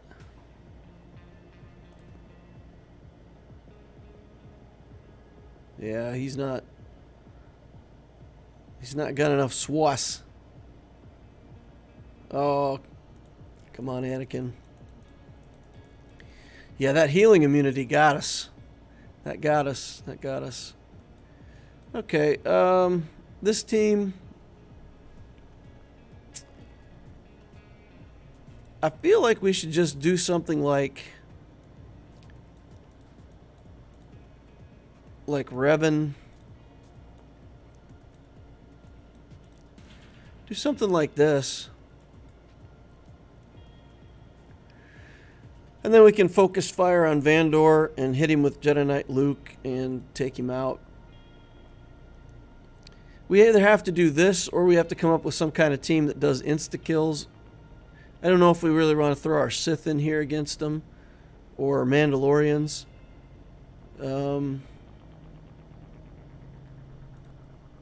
Let's take a think about that, because I've got, before this lock-in, I'm pretty sure we got Mando to the appropriate gear level. We could potentially do something like this. The damage on that team doesn't look very high. Kira does good damage. He does pretty big damage with his this, right? What is this? Chewbacca's deal physical damage based on his max health. Oh my god. Blah blah blah. With him at Relic 6 is that hit's gonna be insane. Okay, let's do the Jedi. Let's take in the Jedi. It's fine. It'll be fine. Recover 2% health when they critically hit. They recover 3% health when they buff. Tenacity. They gain protection. There we go. Alright, fine. We'll equip this one. Armor penetration. Some health. You should do Aura Lead for the easy contract. In 3s, it's hard to get off the contract, and I'm just afraid Vandor's going to one-shot somebody. Because he'll have like 180,000 health with that build. Because he not only gets all of his health, then he gets like, what is it, 40% more bonus health or something, like, or 80% of his health is added again. So his health is going to be like 200,000. Well, somewhere around there. We'll see. We'll see how hard he hits. Maybe I'm mistaken. Maybe I'm overkilling this. But we're going to do it this way. Here we go. Let's pass this over to Revan first. Okay. We'll get in there. Okay, he's stunned. I'm not going to stun everybody. I'm just going to go in. Okay, he's dead. So we don't get to see how much damage he would have done because, you know, it's not relevant anymore. Stun. Well, okay, fine. Pass this over, hit the Kira. 56 banners. A little bit of overkill, but okay. Alright, now we've got the Radish team. Figure out what we're going to do against this Radish team. What do we got? We got tons of stuff, but I need a lot for the top. Right? Because the top is just a whole bunch of good stuff. Do Mandos do enough damage? Can we Mando this up, or are they going to do too much damage to us? Because this is a thing we could do, right? And we could go in there with these Mandos and focus down Radis. Kill Radis.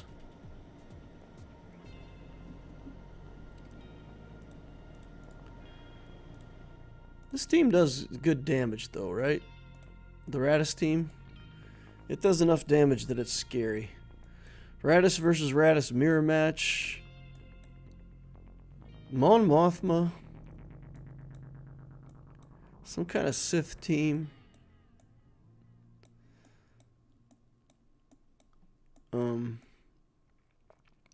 Like a lot of times, guys, the team is good enough that I don't want to underestimate it and throw, garbage in there against it.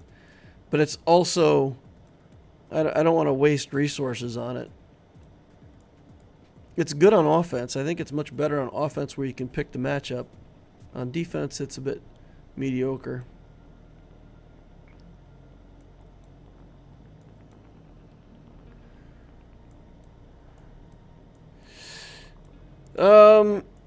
What would I use here with Traya? Do Traya Nihilus and then just like a tank? Just do it that way. Gear 12 characters, and I do not want to waste Savage here. Or do I need to have Savage in? This could be good, right? Let's put in Traya. Oh yeah, okay, some people say Traya. Does your Jedi Knight Luke have a crit damage triangle? I think so. I think so. And this just to buy time. Savage helps speed things along, says Alex.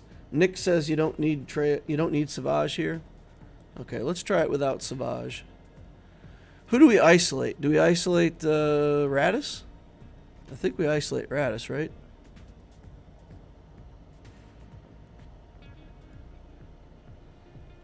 Okay. Take back some cooldowns from these fools.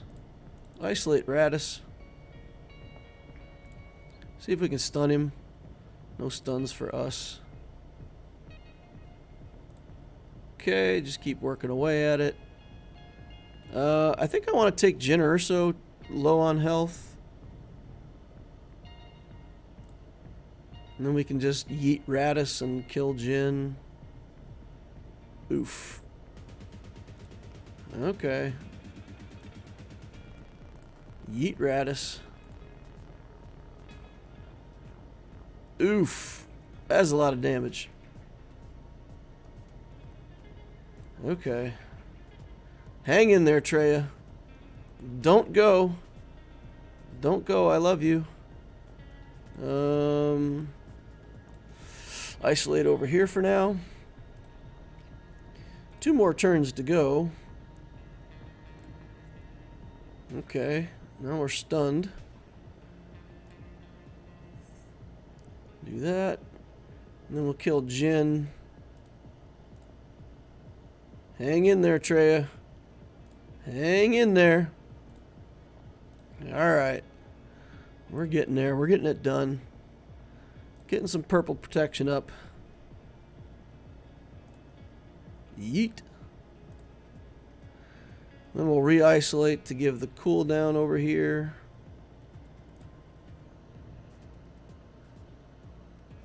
Radis is usually Relic 9 and really tanky. This one's only Relic 6.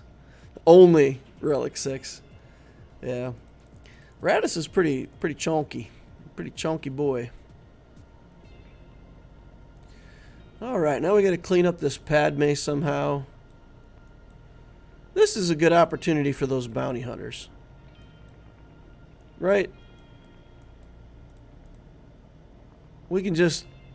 Worst case scenario, we just poof Padme and we're done.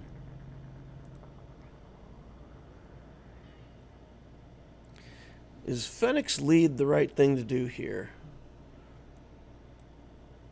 Well, Fennec is in the leadership. 20 debuffs are dispelled or expire from us. All bounty hunters ally. Okay. Yeah, I don't know. It's not great. But I don't want to use Cad Bane, really, do I? Cad Bane's pretty useless in this situation. Yeah, I think Fennec is the best we got.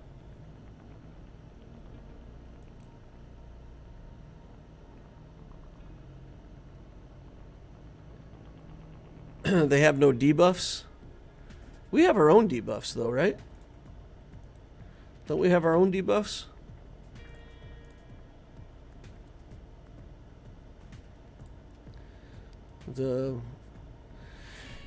Make everybody in the team useless or something thing? Maybe I'm misthinking. I'm not that familiar with Fennec Shand yet.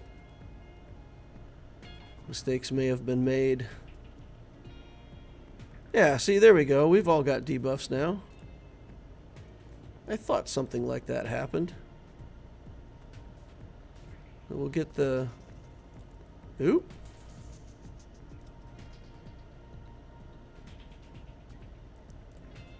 Let's keep going here. Mando. Man down. Okay. So we never got the contract. That's not great. All right, so you guys were right. We need more debuffs somewhere to get the contract on her. Okay. My mistake. We could do Nest, but I don't know. Nest doesn't seem that great. There's just a lot of stuff that Padme's good against. You need enough damage to kill her, or you need some instant kill effect or something.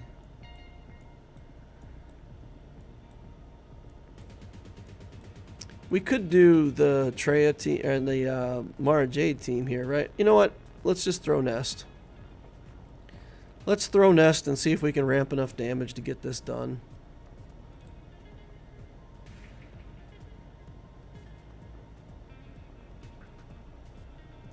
See if there's anything here that can ramp us up. There's something that gives us stacking offense, right?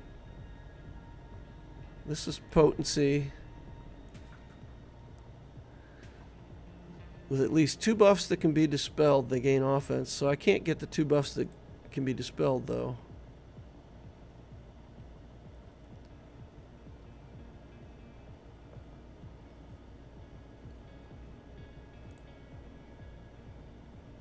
Yeah, this won't be easy, but I think we got a chance that we can ramp up enough. I just don't want to spend another team here against Padme. I really don't. I really don't. I should have picked a better lead for that bounty hunter team. It would have been okay if we just could have got the contract and evaporated Padme with Mando. We'd have been fine. But you're right. I picked a bad leadership, bad contract.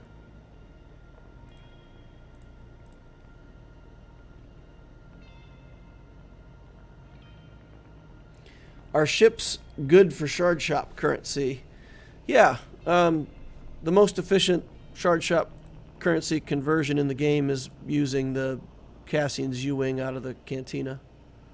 So wherever you can, you know, always use that.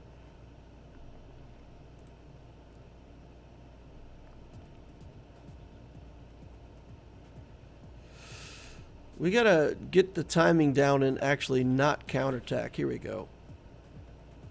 Come on. No good. No love.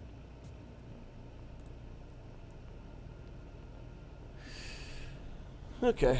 We're just gonna ramp auto basic and just let it go for a while.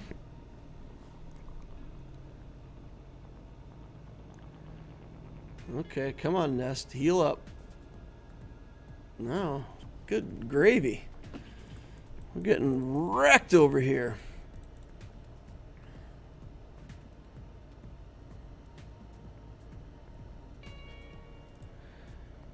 Okay. Check your Discord. My alt has a few. I assume that's going to be entertaining. Okay. Now we got to get serious. We got to take a team in here that's gonna beat this. The Empire team, we can get shocks on everybody, right? So we have to do something like this. Get everybody shocked. Padme, the raid boss. Yeah, it's insane. I'm throwing away way too much against this Padme. The bounty hunter team was the right choice. I just picked the wrong lead. That was my fault. Okay. Let's do that. Kick won't help with the turn meter situation, but there we go. Okay. There's the stun. Tenacity down.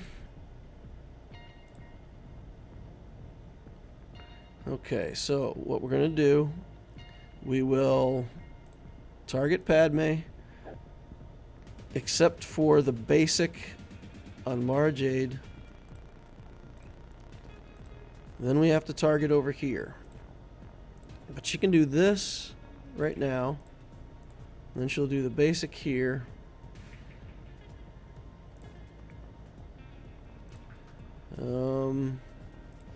Yeah, we always have to do the basic over here. Okay. Get back on Padme. And then I did the basic. Dang it! Come on, Loquitur. Do your... do things correctly here.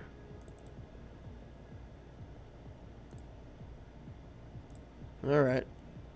That's not good. That is not what I wanted to do. Because now, every time I do a basic and Palpatine assists, she's going to be getting protection up, which is super annoying.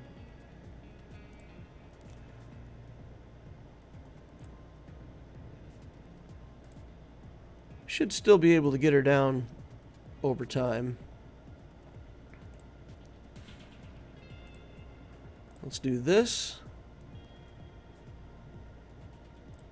Stunner if we can. Yeah, okay, we got it. 23. LBC Rob says, good to be here. Hey, man.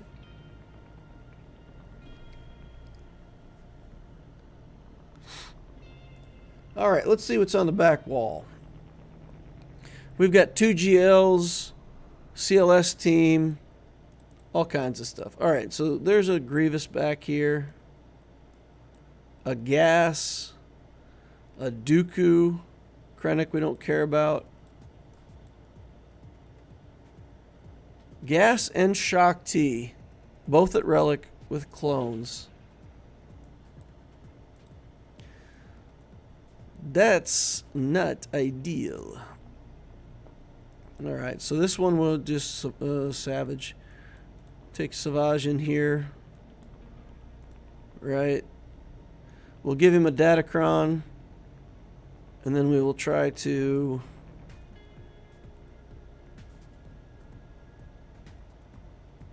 crit damage, we'll take that.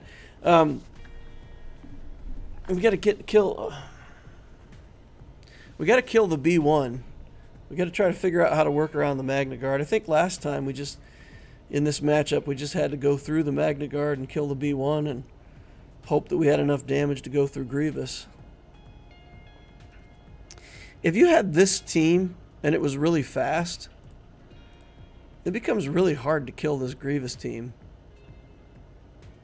Because they'll just take a lot of turns. If B1 is fast and Grievous both are fast and just take a lot of turns, keep healing this guy up, it'll be hard to Savage it.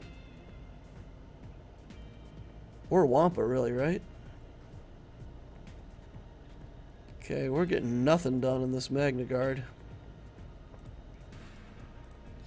We're just going to let it run, because otherwise it's going to time out. Man, that Magna Guard is stout. I've got pretty decent damage on my Savage, and I'm doing nothing over there. That's crazy. Yeah, we'll lose this matchup. It'll time out. We won't have enough damage. At least I don't think so. And we can't get to the B1. And he's going to heal up every time. I'm going to let it run. We might get lucky in some way. Maybe the B1 will die from Grievous tapping on him. In which case, at least we can come in later with no B1. What was the datacron there? Oh, his datacron? Or mine? I didn't look at his datacron. Maybe his datacron's making him super tanky.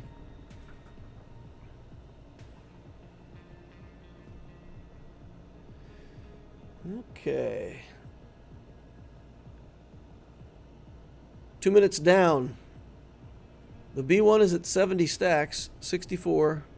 He's counting down very slowly. Grievous is doing more damage to him than he's healing back, so he's at 69 now, 72, back to 66.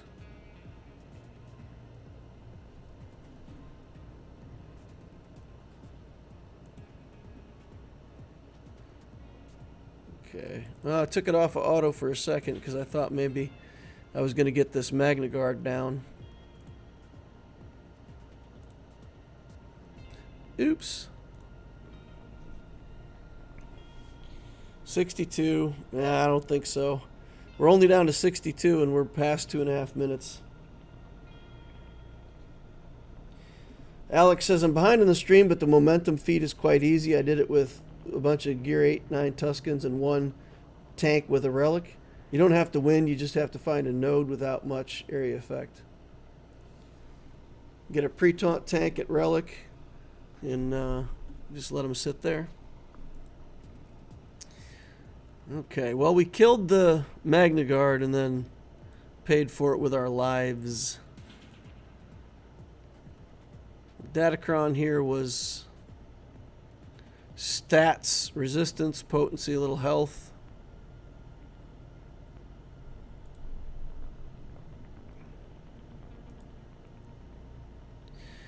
All right.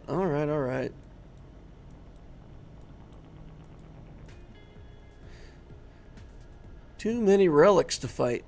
Let's go up front and take a look and see what it's going to take to get back to ships. So we've got Starkiller here. We've got Treya.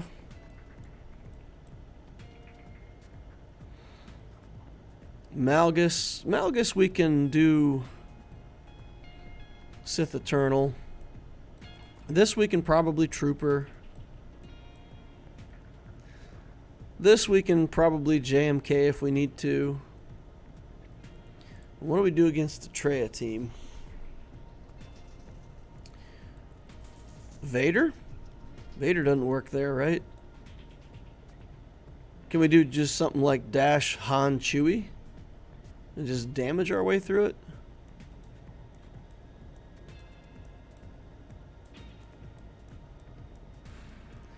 You don't want to put debuffs on the Treya team though, right? Not too many debuffs, not too many assists.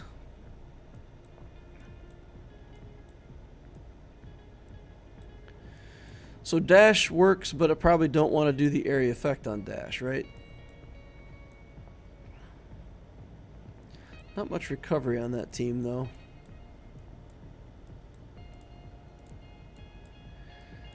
We could try it. Radis. Does Radis work here? Does Radis work against the Sith?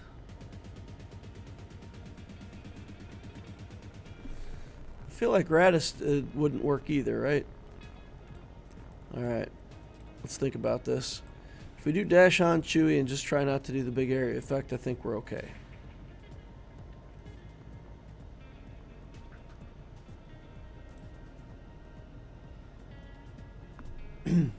Datacron is under the character in the top right. Oh, you can look at it mid-battle. I didn't think about that. Alright, let's see what we can get done here.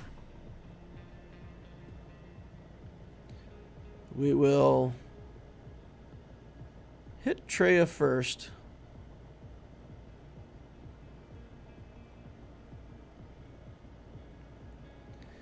That was a lot of damage. Alright, let's see if we can kill Treya just with... Nope, not even close.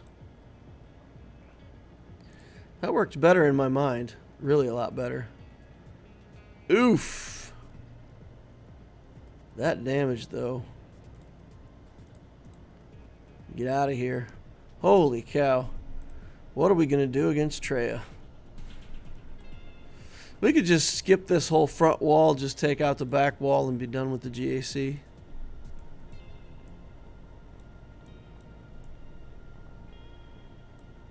I just don't know what to do here.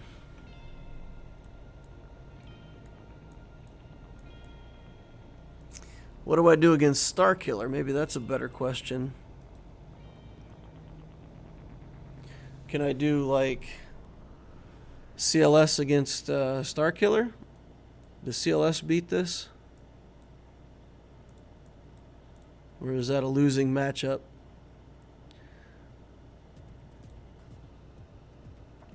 Train coming in with a 100k lightsaber throw? Yeah. Yeah. Ray says use your GLs. Yeah, I'm still trying to fight for it. So we'll try here, and then I can use a GL on Treya. So let's do this.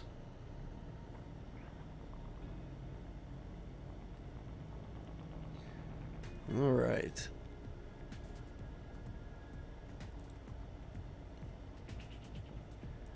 I think we just need to get Star Killer out of here, right?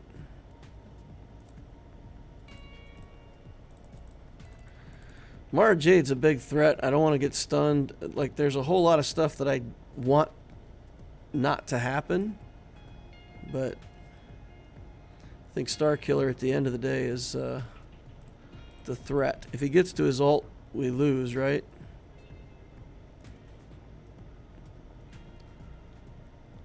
Okay, let's get in here, guys. Take out this killer of stars. Alright. Come out here, Mara Jade. You and me need to play. Got a game I want to show you. Alright. That sounded creepy. I got a game to play, little girl.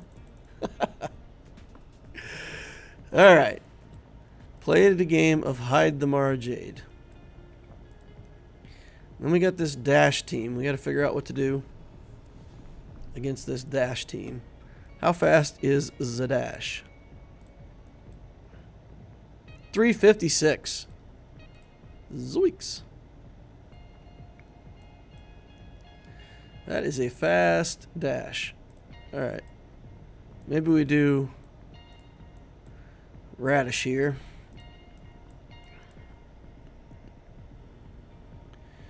We should be able to live through this, right?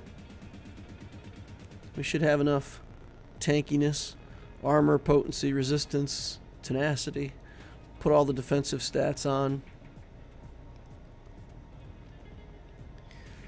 And then basically we got to get to the ult on Radis, right? We just got to live until the ult.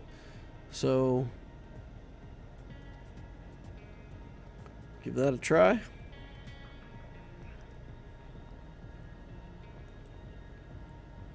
Every time I see a Treya, I'm thinking it's pretty much over without a GL.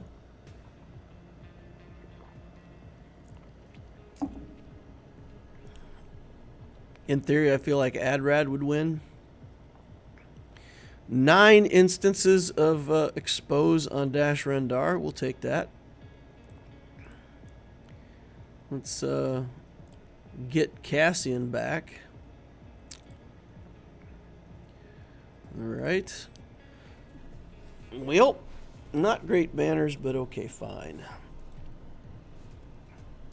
All of those exposes exposed the enemy to my strategy.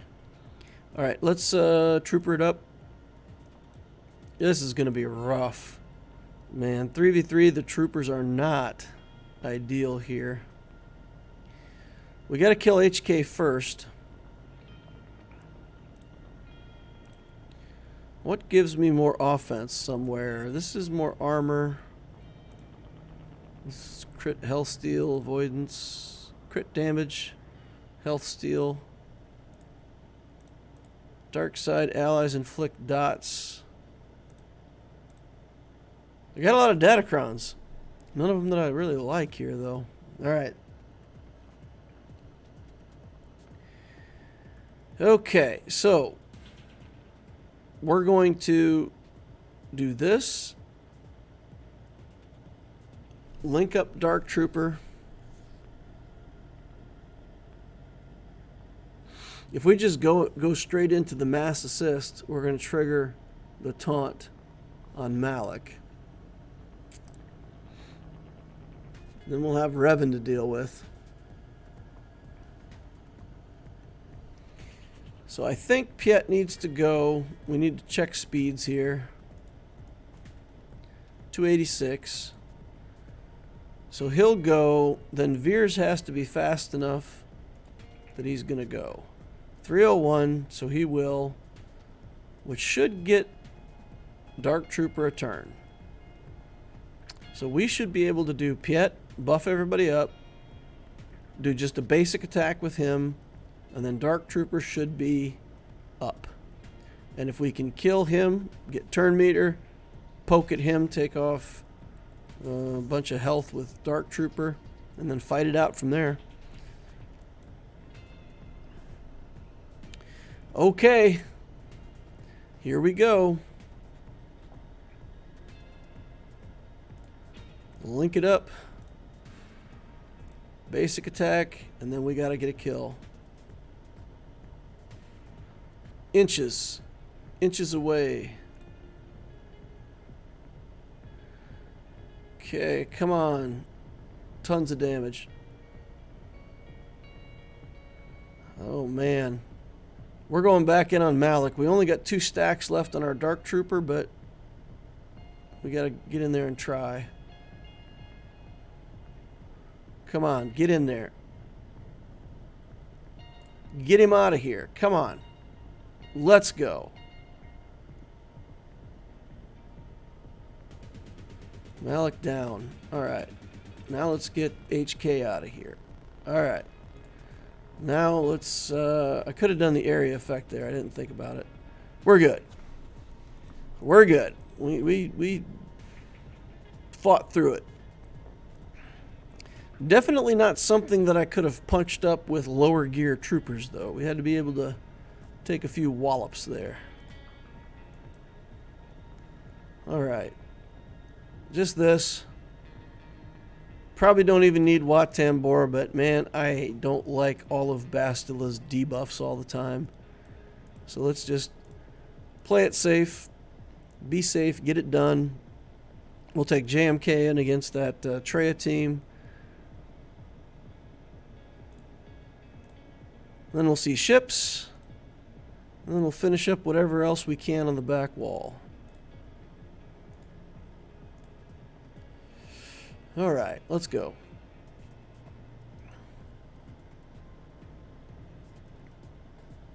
Okay. Oof. Fear and doubt.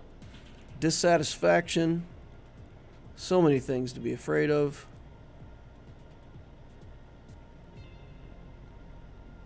Okay. Disappointment. There's no debuff yet called disappointment. We need like fear, doubt, disappointment, sadness. We could have a sadness buff for Padme.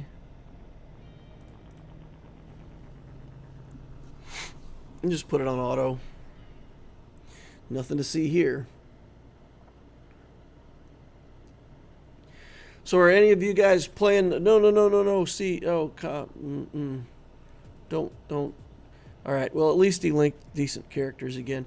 Any of you guys playing that new Lord of the Rings game? Curious to know how many people decided to pick that up. It's still not in my Google Play Store. I don't know. Like Google Play does not want me to even see it. So I go to the Google Play Store and that game does not come up. It doesn't exist for me. Jar Jar says nope. NOPE.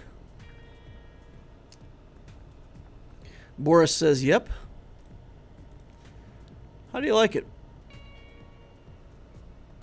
Sonam says I played a little.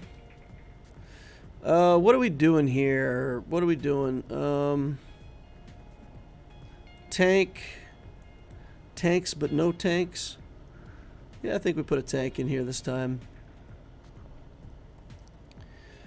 Give him immunity and just let him sit there. Protection and accuracy. Crit chance, crit avoidance. I don't know. My datacrons, when I was building datacrons, I thought they looked pretty good. When I go to pick them, it feels pretty lackluster. I feel like I've got a whole bunch of medium value. So who do we want to kill first? We're gonna have to kill Scion, so let's do this just on the off chance that we might be able to kill Treya. Okay, get Treya out of here. That feels pretty okay.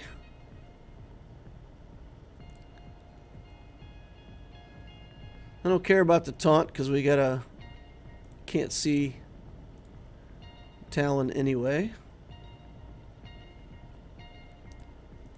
But she can't hide from us. Oof. All right, we get to see ships.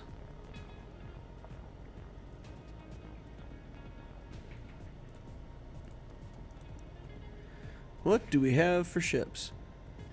We do have the Executor on defense. We will take the Rebel fleet in there. We're just going to click on this before we do anything else. And then we'll take a look at what else we... You know what? I better go take a look at what else we got just to make sure. Okay, so we've got the Negotiator and an Empire fleet. So we'll need to do Malevolence against the Empire fleet. And we'll need to do a Negotiator mirror match. That's inconvenient.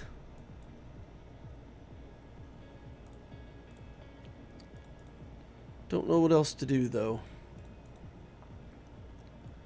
That seems the best route. I don't think we want Plo in here. We don't need it. We're just going to take these two. That's it. We're going to pray for RNG. Please, oh please, kill the Xanadu blood.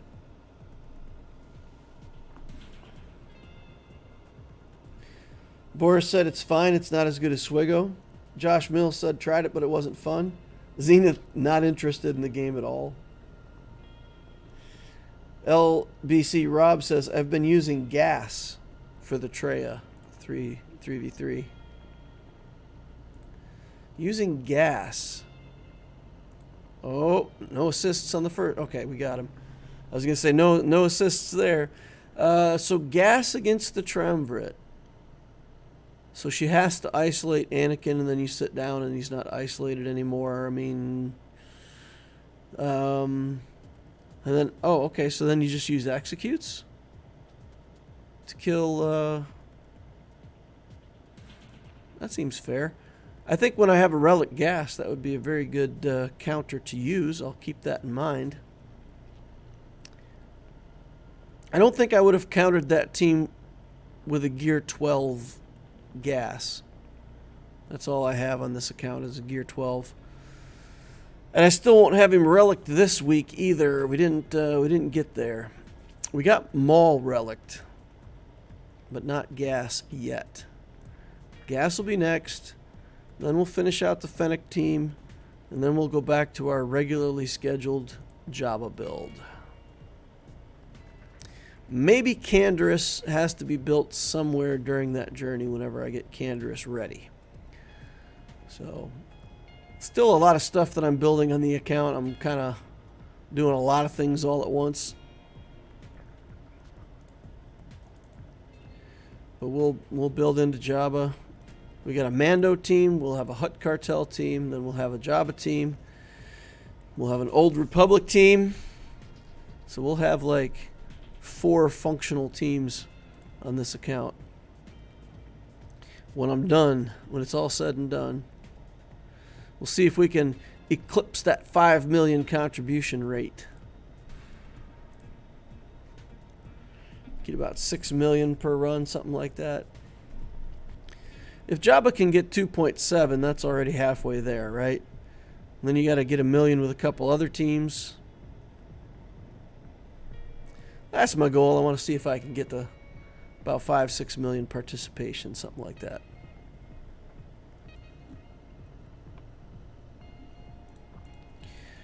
All right, so Executor down. And then this battle probably determines the match, right? Because if we get some good stuff going on here, we can win. If he goes crazy with his... oh! Never mind. There's no Vader. I'm making a big deal about nothing, right? Because even if he's got the TIE Defender and all that other stuff, there's no Vader in the starting lineup, so he won't get the fast reinforcement.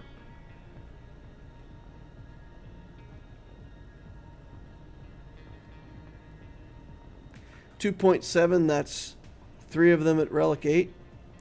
I understand that having 3 of them at Relic 8, that's a lot of RNG and it takes forever.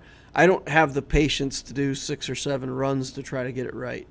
So I will relegate 4 characters if it means that I can just go put it in there and be done with it in one try. Like, I will take the easier route.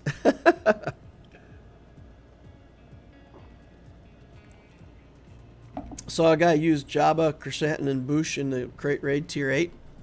I've heard it can be done with 3 characters. Yep. I also heard that.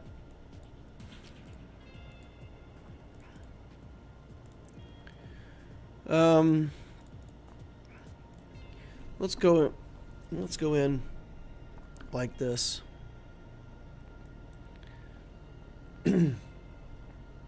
Danny Eddie says, see you.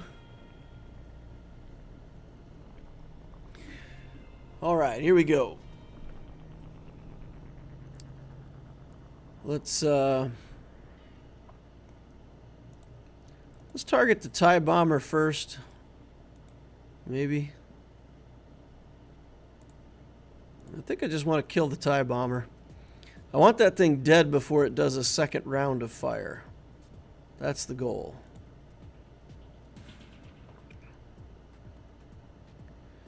We can target this bad boy and hit everybody. All right. Feeling pretty good about this so far. 2 of his ships dead. Let's do Plo for banner recovery. Still got to deal with those bombs, so I won't get all my protection back. 73, that's fine, I'll take it. And then up top here, let's Grievous this up. Grievous it. Scoundrels, Separatists. Blink, blink, blink. This.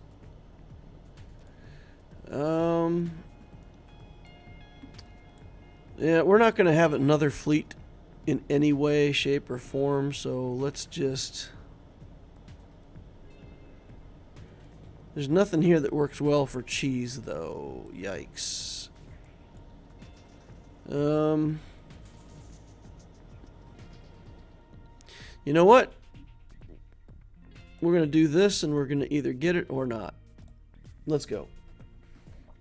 Is Negotiator worth the investment? I still think Negotiator and Malevolence are both excellent fleets, and yes, they're worth the investment. The characters that you build for the Negotiator fleet are really good. Anakin, Ahsoka, Fives, Rex. So all of the pilots that you would build for this build are good and useful characters. So it's a good fleet and also no wasted characters, so to speak. So that's good.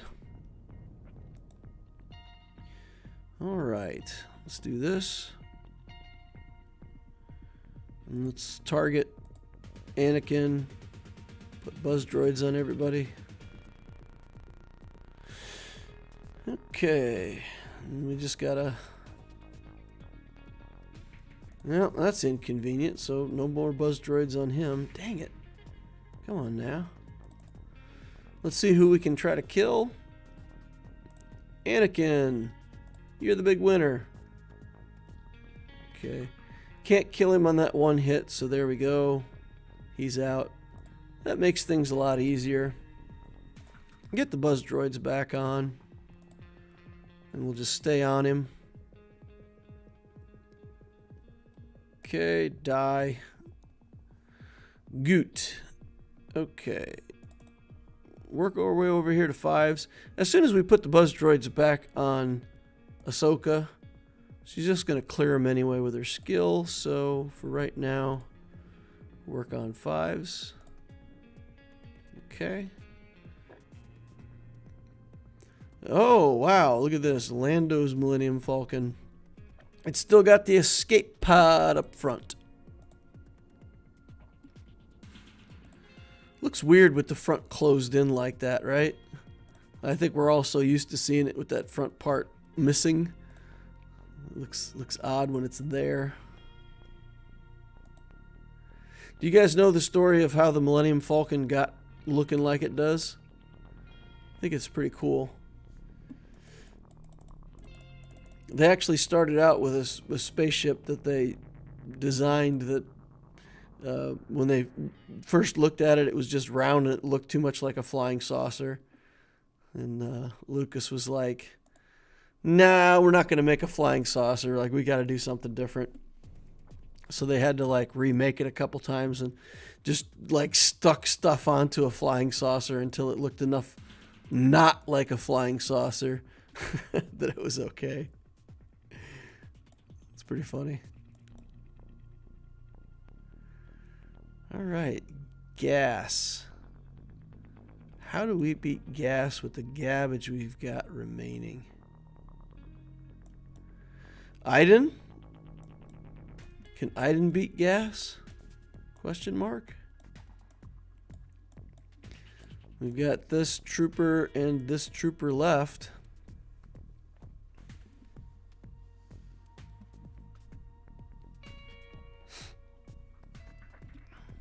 All right. So basically, if gas targets Iden, we're good. If no, we're not, right? Doesn't he just say nobody can ever be revived? Advance, immune to target damage, speed, recover, protection, blah blah blah, right? Okay.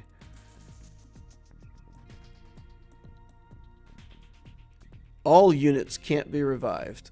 All right, so Iden just dies against gas. That doesn't work at all. Yeah, gas permakill, says Tyler Holt. Yep. Yep. Do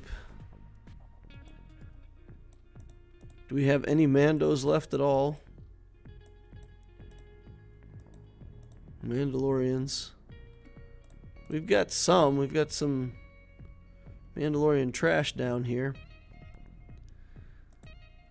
Oh, boy. Vader with something.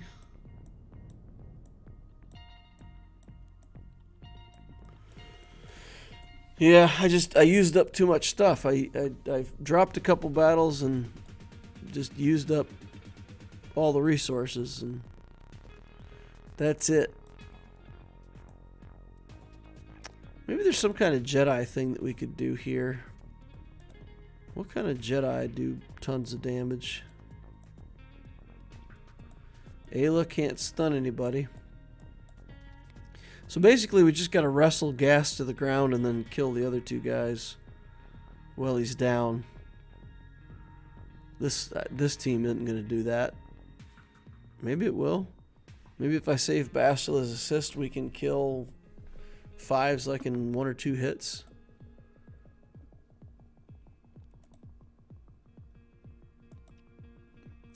Down to the bottom of the barrel. So we still got a Grievous team left. We've still got this Dooku team. Probably Mon Mothma. It's about the best thing we have left that can go in there. So let's do that. We'll throw a datacron on it because we still have datacrons, you know. Not because we need to, but just because we can. Maybe Ayla instead of Ben for more damage? Yeah, okay. Maybe we could do that. All right.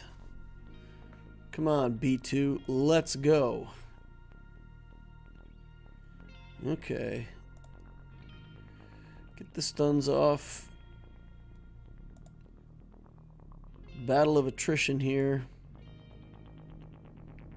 Just do basics with Lando for now. Oh. Droideka has something to say about that little extra guy.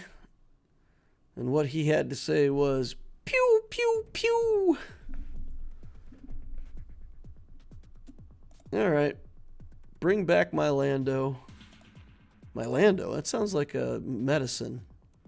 My Lando. All right. Come on.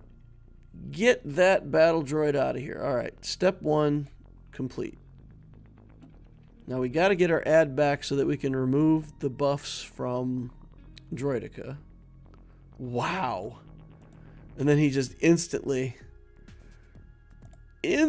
kills him. Okay. Now we're on the ropes. One more turn to resurrect. We gotta live. We gotta live. Okay, okay, okay. No. Got the assist. He got the assist off the Droidica Zeta. Yeah, I thought we had that, and then he got that last assist. Otherwise, we could have rezzed Lando, and I think we'd have been in good shape again. We're gonna try this Jedi team for science, just for fun. But I think we're pretty much done with this GAC. Get Vader that can maybe do something. Separatists in 3v3 are just generally obnoxious. I can agree to that. Alright, let's save that till later. Oh man. She did nothing.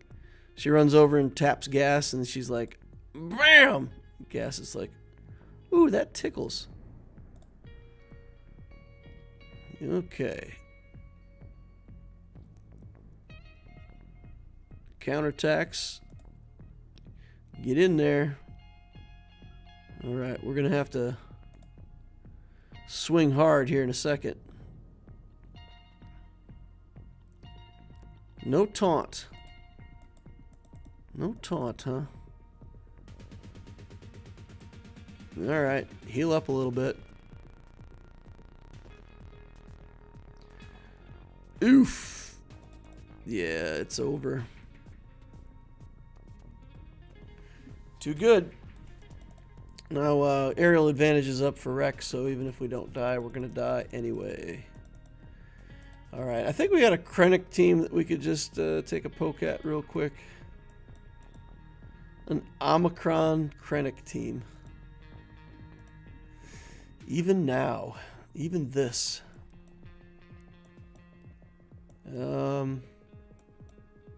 Wow. Down to the bottom of the bucket. Put Cad Bane in there, why not? Never know when you might need to stun somebody with a crazy stun glove. Tyler says separatists are annoying because they're not top tier, but they're just annoying enough to take something decent. My opponent here did a very good job of building exactly that kind of defense. It's just a whole bunch of stuff that's good. It's not great, but it's good enough that you have to deal with it, you know? So just team after team after team that's like not allowing me to get cheesy wins with low quality teams. So, no, good job by my opponent. He'll be a little bit light on his offense. He's got the 2 GLs, but he did put a lot of his power on defense. So at least there's the good news that he'll still have to work for it a little bit. My defense is so weak, though. He won't have any problem. So this is a loss for Loquitur. So sad. Well, there's only a couple hours left to play. So, I mean, honestly, there's also a chance that my opponent never even plays and that it'll still be a win. So, who knows? Maybe he'll just, not play. Alrighty, guys, let's take a look here. Oh, the opponent's already played. Boy, he tried a lot. Look at that. 4 battles against that pro fun Diddy. He made a lot of attempts. Alright, let's take a look at the opponent. Pierre Dolas. 8.1 million galactic power. Slightly less in his account than the account that just played against Loquitur. Galactic Legend Jedi Master Luke Skywalker. General Skywalker's also in here. Revens, Malik. Wampa. I don't see Amal Gus. Some other teams in here like the Separatist Droids. But that's really it, right? 1 GL, Jedi Knight Luke, Skywalker, Revens. Okay. All right. And then he's just got a lot of stuff. He like everything in the account is gear 12. And then ship-wise, Malevolence and Negotiator in. Executor at 4 stars. All right, he does have Executor. If you have the Executor at 4 stars, why are you number 50 in fleet with Negotiator? That makes me sad. All right. Yeah, if you have the Executor, put it in Fleet Arena. For sure. All right, I saw Darth Revan on defense, I think, already. Yeah, we got a Jedi Knight Luke and a Darth Revan down here with Malik. Got a Mando team here. Jedi Knight Luke with gas? Question mark? General Skywalker in with Luke. So we throw in like the most damaging Jedi we can. It probably holds against a lot of people though. That is a lot of damage. That's a lot of damage. Then we got a CLS team over here. Padme and more Jedi. Let's do our first battle with Savage here. And see if we can take out this CLS team with Savage. Crit avoidance, accuracy, protection. This has some health and tenacity. We'll take that.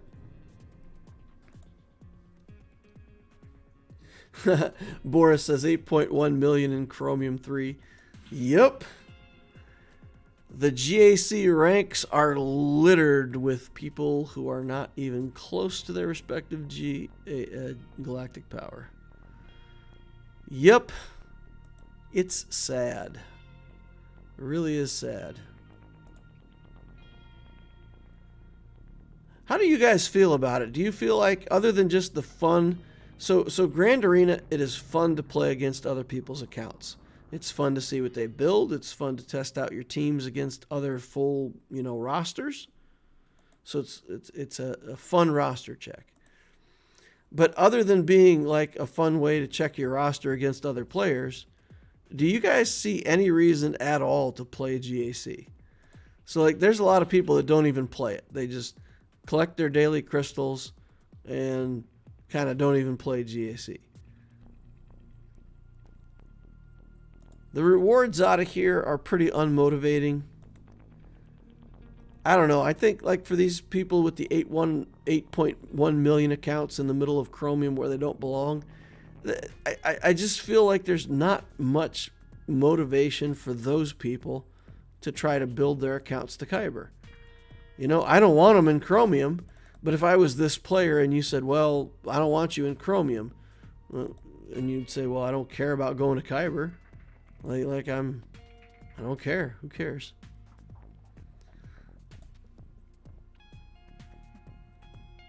Savage is more powerful than Maul.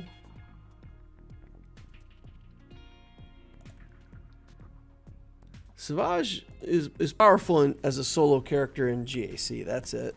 I mean, outside of his GAC Omicron, pretty useless.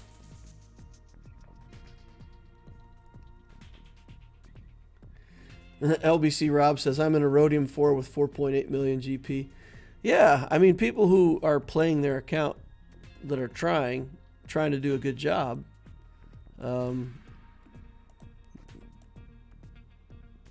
8 million is not where you'll be, right, if you're trying.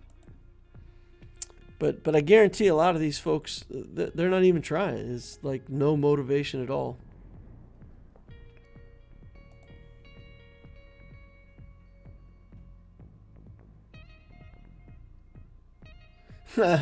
Savage is more powerful than Maul because he can participate in leg day at the gym. Nice. GAC is fun to play once you accept that you will only win 50% of the time, says Tyler Holt. Yep. Dojo Dan says it gives me a chance to play with other teams that I wouldn't really use other places. I hate GAC, says Bazinga. I play only for the crystals. The matchmaking system is trash. It's an easy balance to get 750 and 500 crystals every season by going up and down and staying in carbonite. So no incentive to get crystals, the better players at higher brackets. So basically what he's saying is if you're down at the lowest bracket and you just win 2 and 1 or 1 and 2 and just go back and forth and take your crystals, there's not really much motivation to go up. The daily crystals do go up, but like you're saying, they don't go up by enough. So if the daily crystals go from 120 to 200, 80 crystals a day for the whole week is 560 crystals. And you could, like you said, manipulate your ranking to make sure that you get... Do we have enough to kill him? I don't think we have it. We'll try. Okay, we got it. Yeah, so it's not motivating enough to... Okay, 560 crystals. Well, I'll go work on a whole bunch of stuff for GAC. I think most people are like, meh, I don't care. You know, I'll stay down here where I can always collect my 750. Yep. I agree. Definitely something needs to be done at some point. Something should be done someday by someone. All right, we got some Jedi here. How can we kill these Jedi for the least possible effort?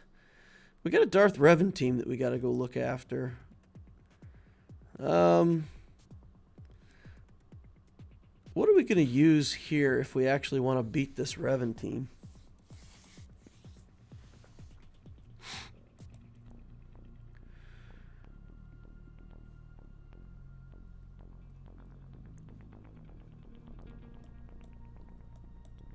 I don't think the CLS robots can do it. We could probably do it in 2 parts. If I bring in my troopers, my main troopers are too weak, right? If I look at my trooper team, they're not strong enough to do this on their own. Even if I used Gideon or Piet, either one, like the team just isn't. Maybe if I did this, target Bastila, use the mass assist, maybe I can get Bastila down, then work on Revan, then Malik. But if this fails, then how do I kill Malik? That's the question. I guess I've got Nihilus, I could try that.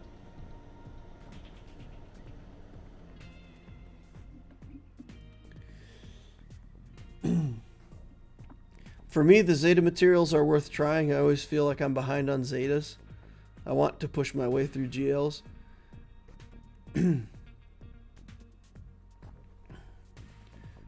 Rob says that's a good one. I don't want to be good at everything in this game. I devoted 4 years of my life to it now, so question mark. I think the matchmaking has improved since it's now based on how you perform. You may be fighting 2 million more GP or less, but the roster will be better or worse for GAC. You need to include round rewards and season rewards in the calc, says David James. I like GAC, but I love it when I'm facing someone with the same galactic power, like a million higher than me. Ichang Zhu says, the thing about GAC is that it feels bad to climb. Yeah, for me, I love playing GAC. Don't get me wrong. There's not a point at which I'm going to come in here and go, oh, I hate GAC. But for me, the thing is, if I go in GAC, I'm using... It's changed for me. It used to be that I would come in here and build my roster for this game mode. And now it is that I'll come in here and play with whatever I have. Like, GAC is now a matter of, well, I'm building this stuff in my account and I'll play GAC with it. 3 stacks on Dark Trooper, pretty hopeless. But there we go. Yeah. We didn't kill We didn't kill Bastila Fallen. That was... Yeah, that was our only chance. Relic 7s on these guys. So I think we're just going to go through ships. I don't think we can kill that Revan team. It's just, we don't have a tool in our toolbox to do that. I wouldn't mind doing Jedi Knight Luke against Jedi Knight Luke, though. Does his leadership even work? Each of all enemies are reduced. This speed limitation does not affect raid bosses, and it doesn't activate if Luke has less than 40 stamina. Conquest battle. Really? So we can adjust their speed if we're faster than them. That's interesting. Then when Luke takes his turn, do we all get adjusted? It's all just weird. Right? But we can take the CLS team in against that. I'm pretty sure CLS beats that.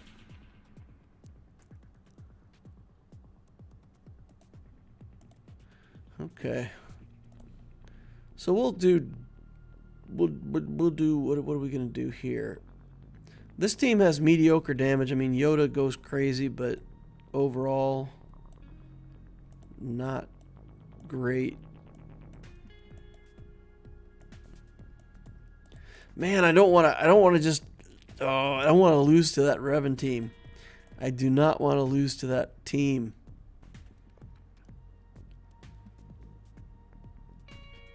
Okay. What do I have that could possibly challenge Darth Revan? Dash Han Chewie. That's about it. The Radish team won't get it done. The CLS with the robots won't get it done. CLS Han Chewie won't get it done. I don't know. Live Arena would be fun, like a New Summoners War. Does Traya beat Revan?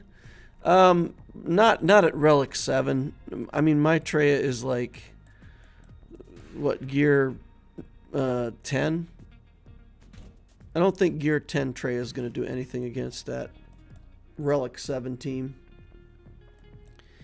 At lower relics, it might have a chance, but not at this level. Try to figure out anything that I can to do against Darth Revan.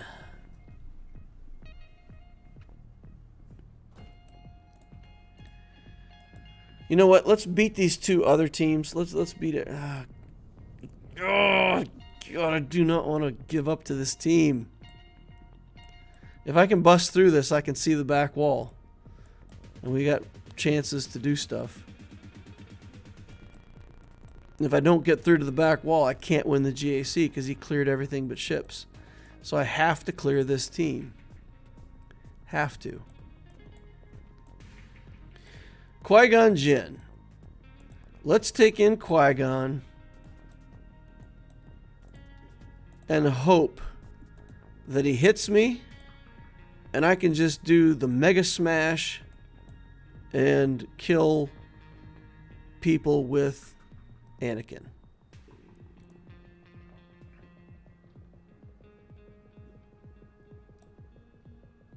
Traya, Nihilus, and crew. Just play the options you have. You were outmatched from the start. I am.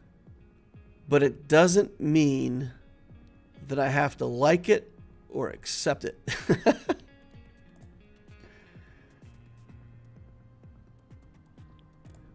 Bam! Come on.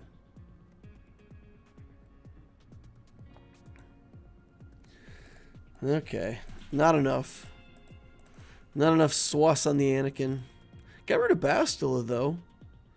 That's a plus. Okay.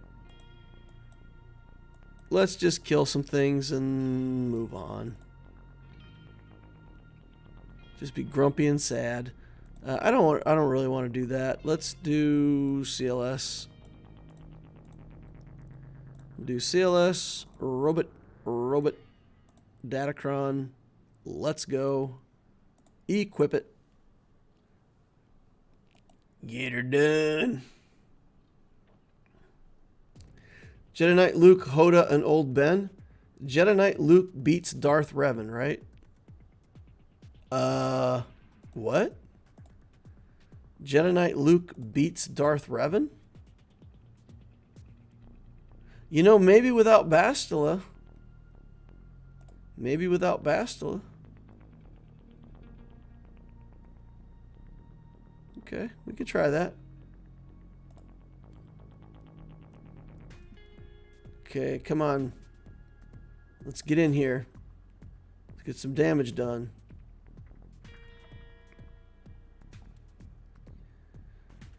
CLS is slowed down. Just basic. Yeah, okay. Alright.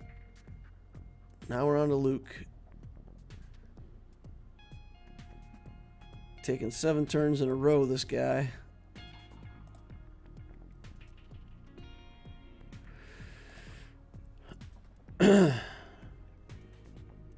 It's like looking in a mirror, this match. It's crazy. Alright. Let's get some damage in here. Let's just do the blinds for now. I don't think we had enough damage to kill him right there. Okay, get some health and protection back. Try to do some big damage. Now we'll try to do a big hit. No, that was not big. Okay. Just keep plugging away at it here. Get him some translation back again. Get some blinds on for what it's worth. Get some health back. Get some damage done. Now we're getting there. Getting damage ramped up from this datacron. Alright. We got it. Okay. So Jedi Knight Luke in here, you're saying? So Knight Luke and a couple other Jedi. Or just Jedi Knight Luke. We can at least give him the Master's junk, right? I don't think Revan is going to help here. Jedi Knight Revan will die before Savior is relevant. We don't have him in the lead, so he won't resurrect. So maybe just these two? I think any third Jedi that we put in here is just a waste of characters. Let's try it. See if we can get it done. We do want to kill Revan first, though, right? Revan first? Oh, that was just all kinds of mistakes all at once. Yeah. I can't assist, and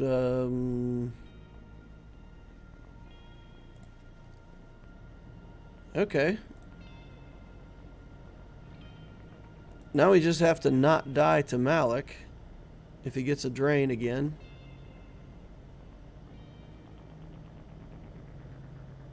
Death mark. Stun. Heal. And then just gotta do tons of damage. Let's go. Alright. Alright. How come you haven't made a guest appearance on Arnold's stream? Arnold has never talked to me. He's never messaged me back. His people have never got a hold of me. I have made attempts before to talk to Arnold, and there have been no return communications of any kind. So that's why he doesn't want to talk to me.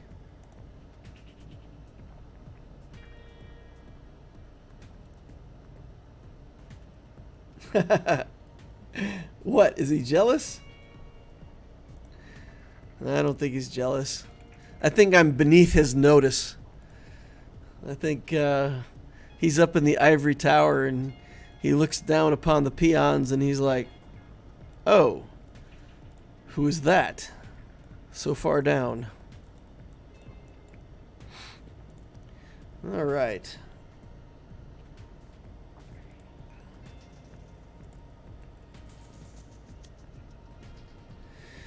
Let's get in here and kill some Beskar wielding fools.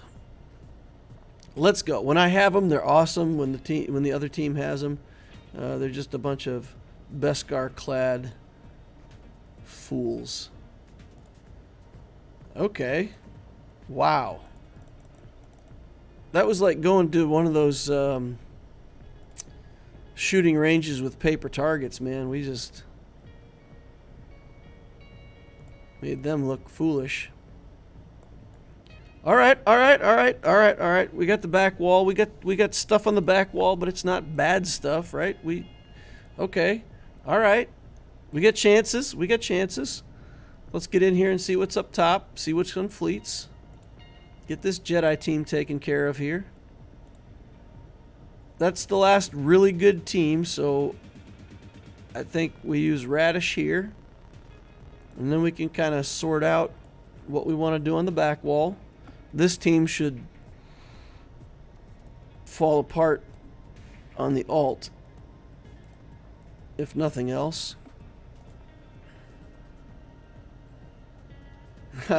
I'm sure Arnold has seen you on Swgohology. Oh, I didn't say he didn't know I exist. It's two different things to say he's never heard of Loquitur. He acknowledged me in a stream one time. He was reading stuff, and he's a lawyer, right? So my name, Loquitur, is part of a legal term, res ipsa loquitur. So he recognized the legal term. So he speculated that I might also be a lawyer, which I am not. Zenith says, jackpot, easy back wall. Then he says, I hate bronzium wiring. There are people in the game who claim that they have absolutely no problem with bronzium wiring. Whenever I hear that, I'm suspicious. That does not line up with my experience at all. All right. Let's keep going after Shock T here.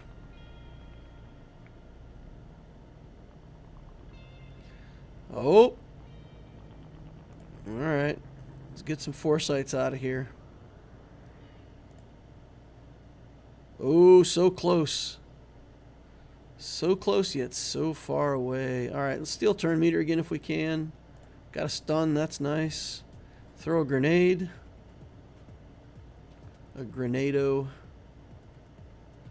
Okay, get the foresight off. Now, just looking for one more big hit on Shock T. 90% on the alt. Don't do it. All right. Foresight here. So let's do this. Still got foresight. More foresight. More foresight.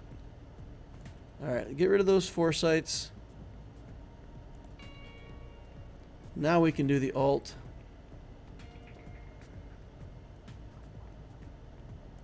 Throw that. Come on, we got to get back around to the alt here. There we go. Poof. Yoda should die. And then she should die pretty quickly after. Donut. Steal my banners, Ahsoka. Mass assist. Alright, 57. Good enough is good enough. Alright. Through to the back wall. Hey, thanks for the call out, chat. Jedi Knight Luke on that Darth Revan team for the win. got me through to the back wall. I owe you guys. Appreciate the recommendation. Looks like that suggestion is going to carry us through. If we can clean up that back wall, we'll be in good shape. All right. Not going to bring in any more reinforcements. We're just going to do the Separatist team. Haven't seen Grandmaster Yoda as a lead in a long time. Tyler Holt says, I have absolutely no problem with bronzium wiring. Lol. Nice. Tyler's like, I am that guy. I'm the guy. I want the buzz droids here, but if I do it when Bosk doesn't have taunt, we don't get buff immunity. So that's stinky. Yeah, we're gonna do it anyway. Do it on the back wall. And then we'll just have to trust that we can get enough buzz droids onto the Houndstooth to make it all work out. Target back here. Put buzz droids on everybody. Stun the Houndstooth. Okay. Alright. Let's get this lit up and killed. Alright. Oh, that is not the reinforcement I expected. Not the reinforcement I was thinking would pop out just then. You don't think when you're looking at a, Thrawn's capital ship that the next reinforcement's going to be this scummy little rebel. Although I guess Ghost and Phantom being, maybe they were... That's what happened. They were over here raiding Thrawn's ship, and we attacked. And they're like, man, we don't like this guy, but we're under attack, so we better go out there and get busy. So they come out of the ship unexpectedly because they were attacking Thrawn before we got there. That's got to be it. It's the only logical explanation for why they'd be in Thrawn's capital ship. All right, let's get some Galactic Republic fleet in here. Here we go. I don't know what we need, but we're going to take it all.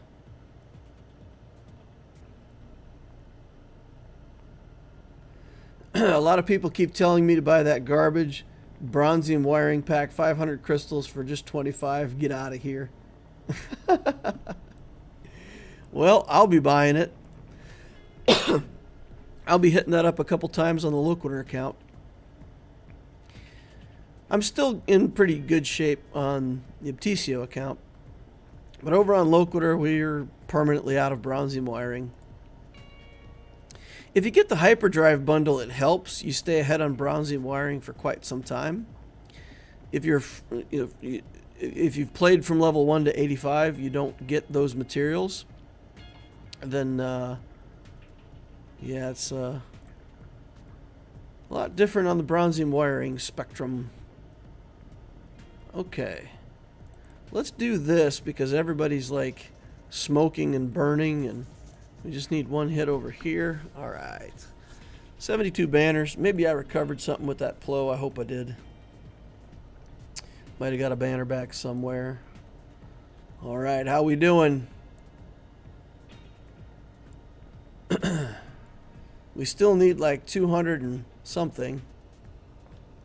So pretty much we got to clear this zone. Fulcrum and Mace in a Jedi team without Anakin. Without Omicron on Qui-Gon, without a lot of stuff. Okay, what... We actually can't Wampa that. Because Mace's ability kills Wampa. But we can Wampa this, right? We can just chuck a Wampa. Chuck a Wampa in here.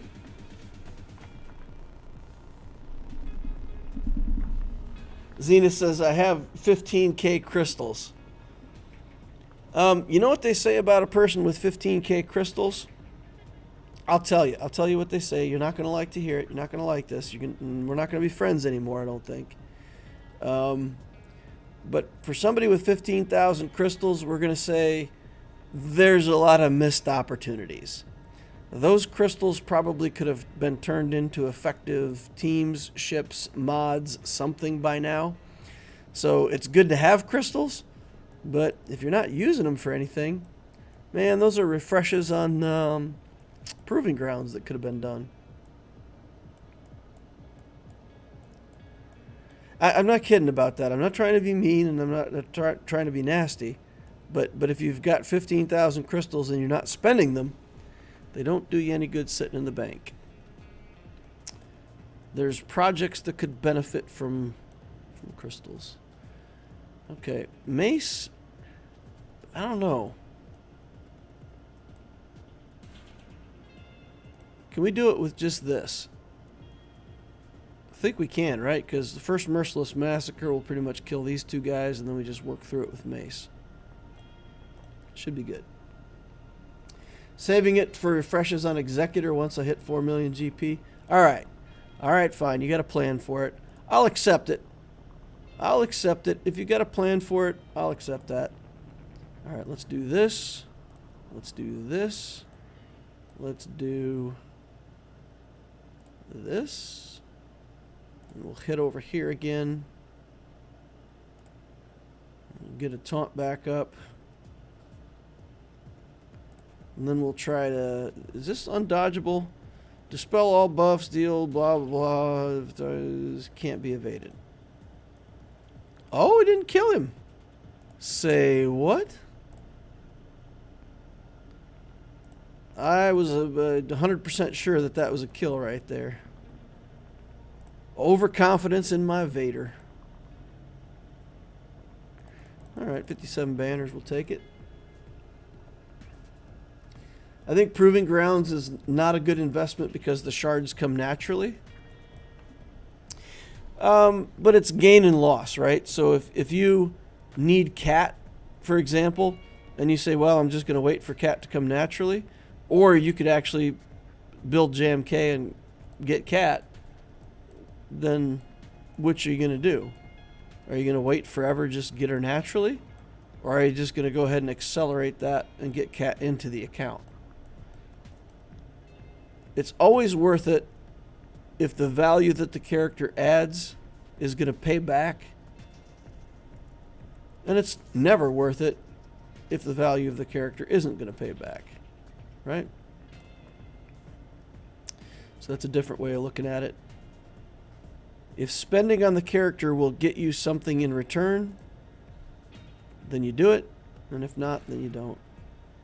But no, seriously, I mean, if I had 15,000 crystals, and you can go back like, I don't know, 6 or 8 weeks ago on the Loquitur account, I started to build up crystals. And as soon as I did, I said, okay, well, if I'm going to build up crystals and I don't really need them for anything specific right now, I'm going to do 100 cost refreshes on mods. So that's what I'm saying. I mean, if there's not something that you need in the game that you plan for them, there's always the 100 cost mod refreshes. Right? Take that. Do those.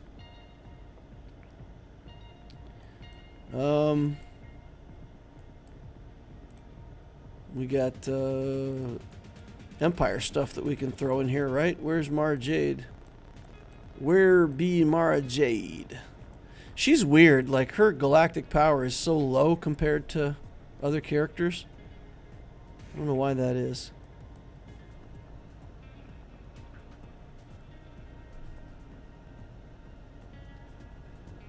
Whiskey Hoarder says, I think Proving Grounds is usually not a good investment. Oh, I've already read that. KY says, I did that back in the day, saved like 20k to get Executor. Had to sacrifice refreshes and build that supply, but every day since you get top 5 fleet and the crystals earned back are pretty quick.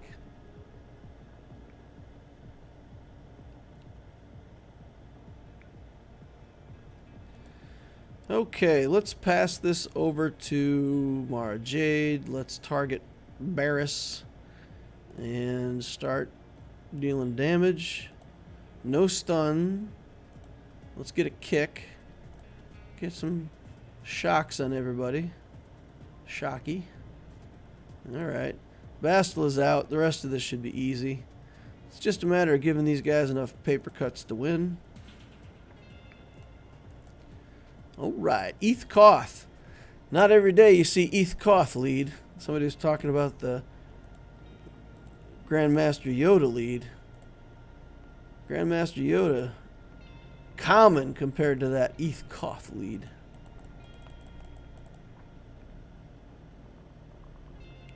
Yo DL, do you not find good value in those $4.99 Cairo packs? I buy 2 every Friday.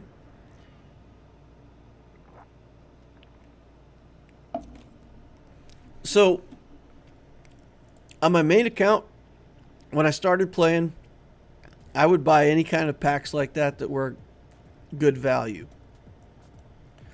On these accounts, I'm not really spending money. I'm buying the Conquest pass for $10 on the Loquitur account, and that's it. So a 50 pack of Cairo. Is this guaranteed? You get both pieces. Contains 25 and 25 for $4.99.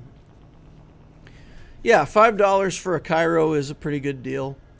Normally, a Cairo would cost you, what is it, 20? Is it 2,800 crystals for a Cairo? For a pack of 50? Let me go take a look to make sure that I'm not speaking out of turn here. So, oh, okay. If I bought 50 Cairos, it's 1,400. So basically, this pack is worth $10. It's worth $9.60 or something like that in relative value. So it's half price. It's okay. I've seen better deals in the game. On my main account, I was always looking for things that were like 2.5 to 3 times the value to make actual money purchases. So something that's not even, it's like 1.8, so 180%. So that would fall under my threshold of something I would buy. So I wouldn't buy it. I would not buy that.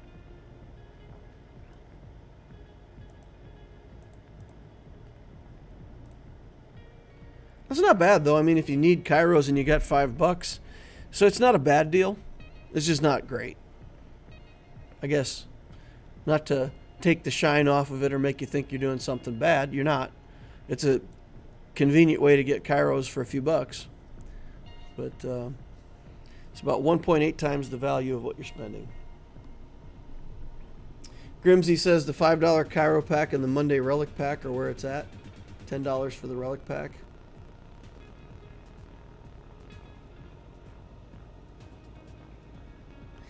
All right. I tell you what, guys. We've been hanging out here for almost, holy cow. So I started, it's been over 3 hours. Wow. I got to get going, guys. Thank you all for coming in, hanging out. Appreciate the chat. Always interested in your points of view. For people who watch this later, leave your comments down below and let us know as a community what you think about the situation with free-to-play. Whether the gap between the haves and the have-nots is becoming greater or lesser or is okay in your opinion. I'm curious what you all think. Leave your comments down below and let's have a conversation as a community. Hit that like button on the way out if you don't hit it on the way in. And don't forget Discord.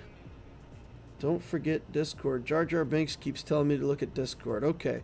The description for the link to the Discord is always in the description of the holocron down below, so click on that. Come on over and join us.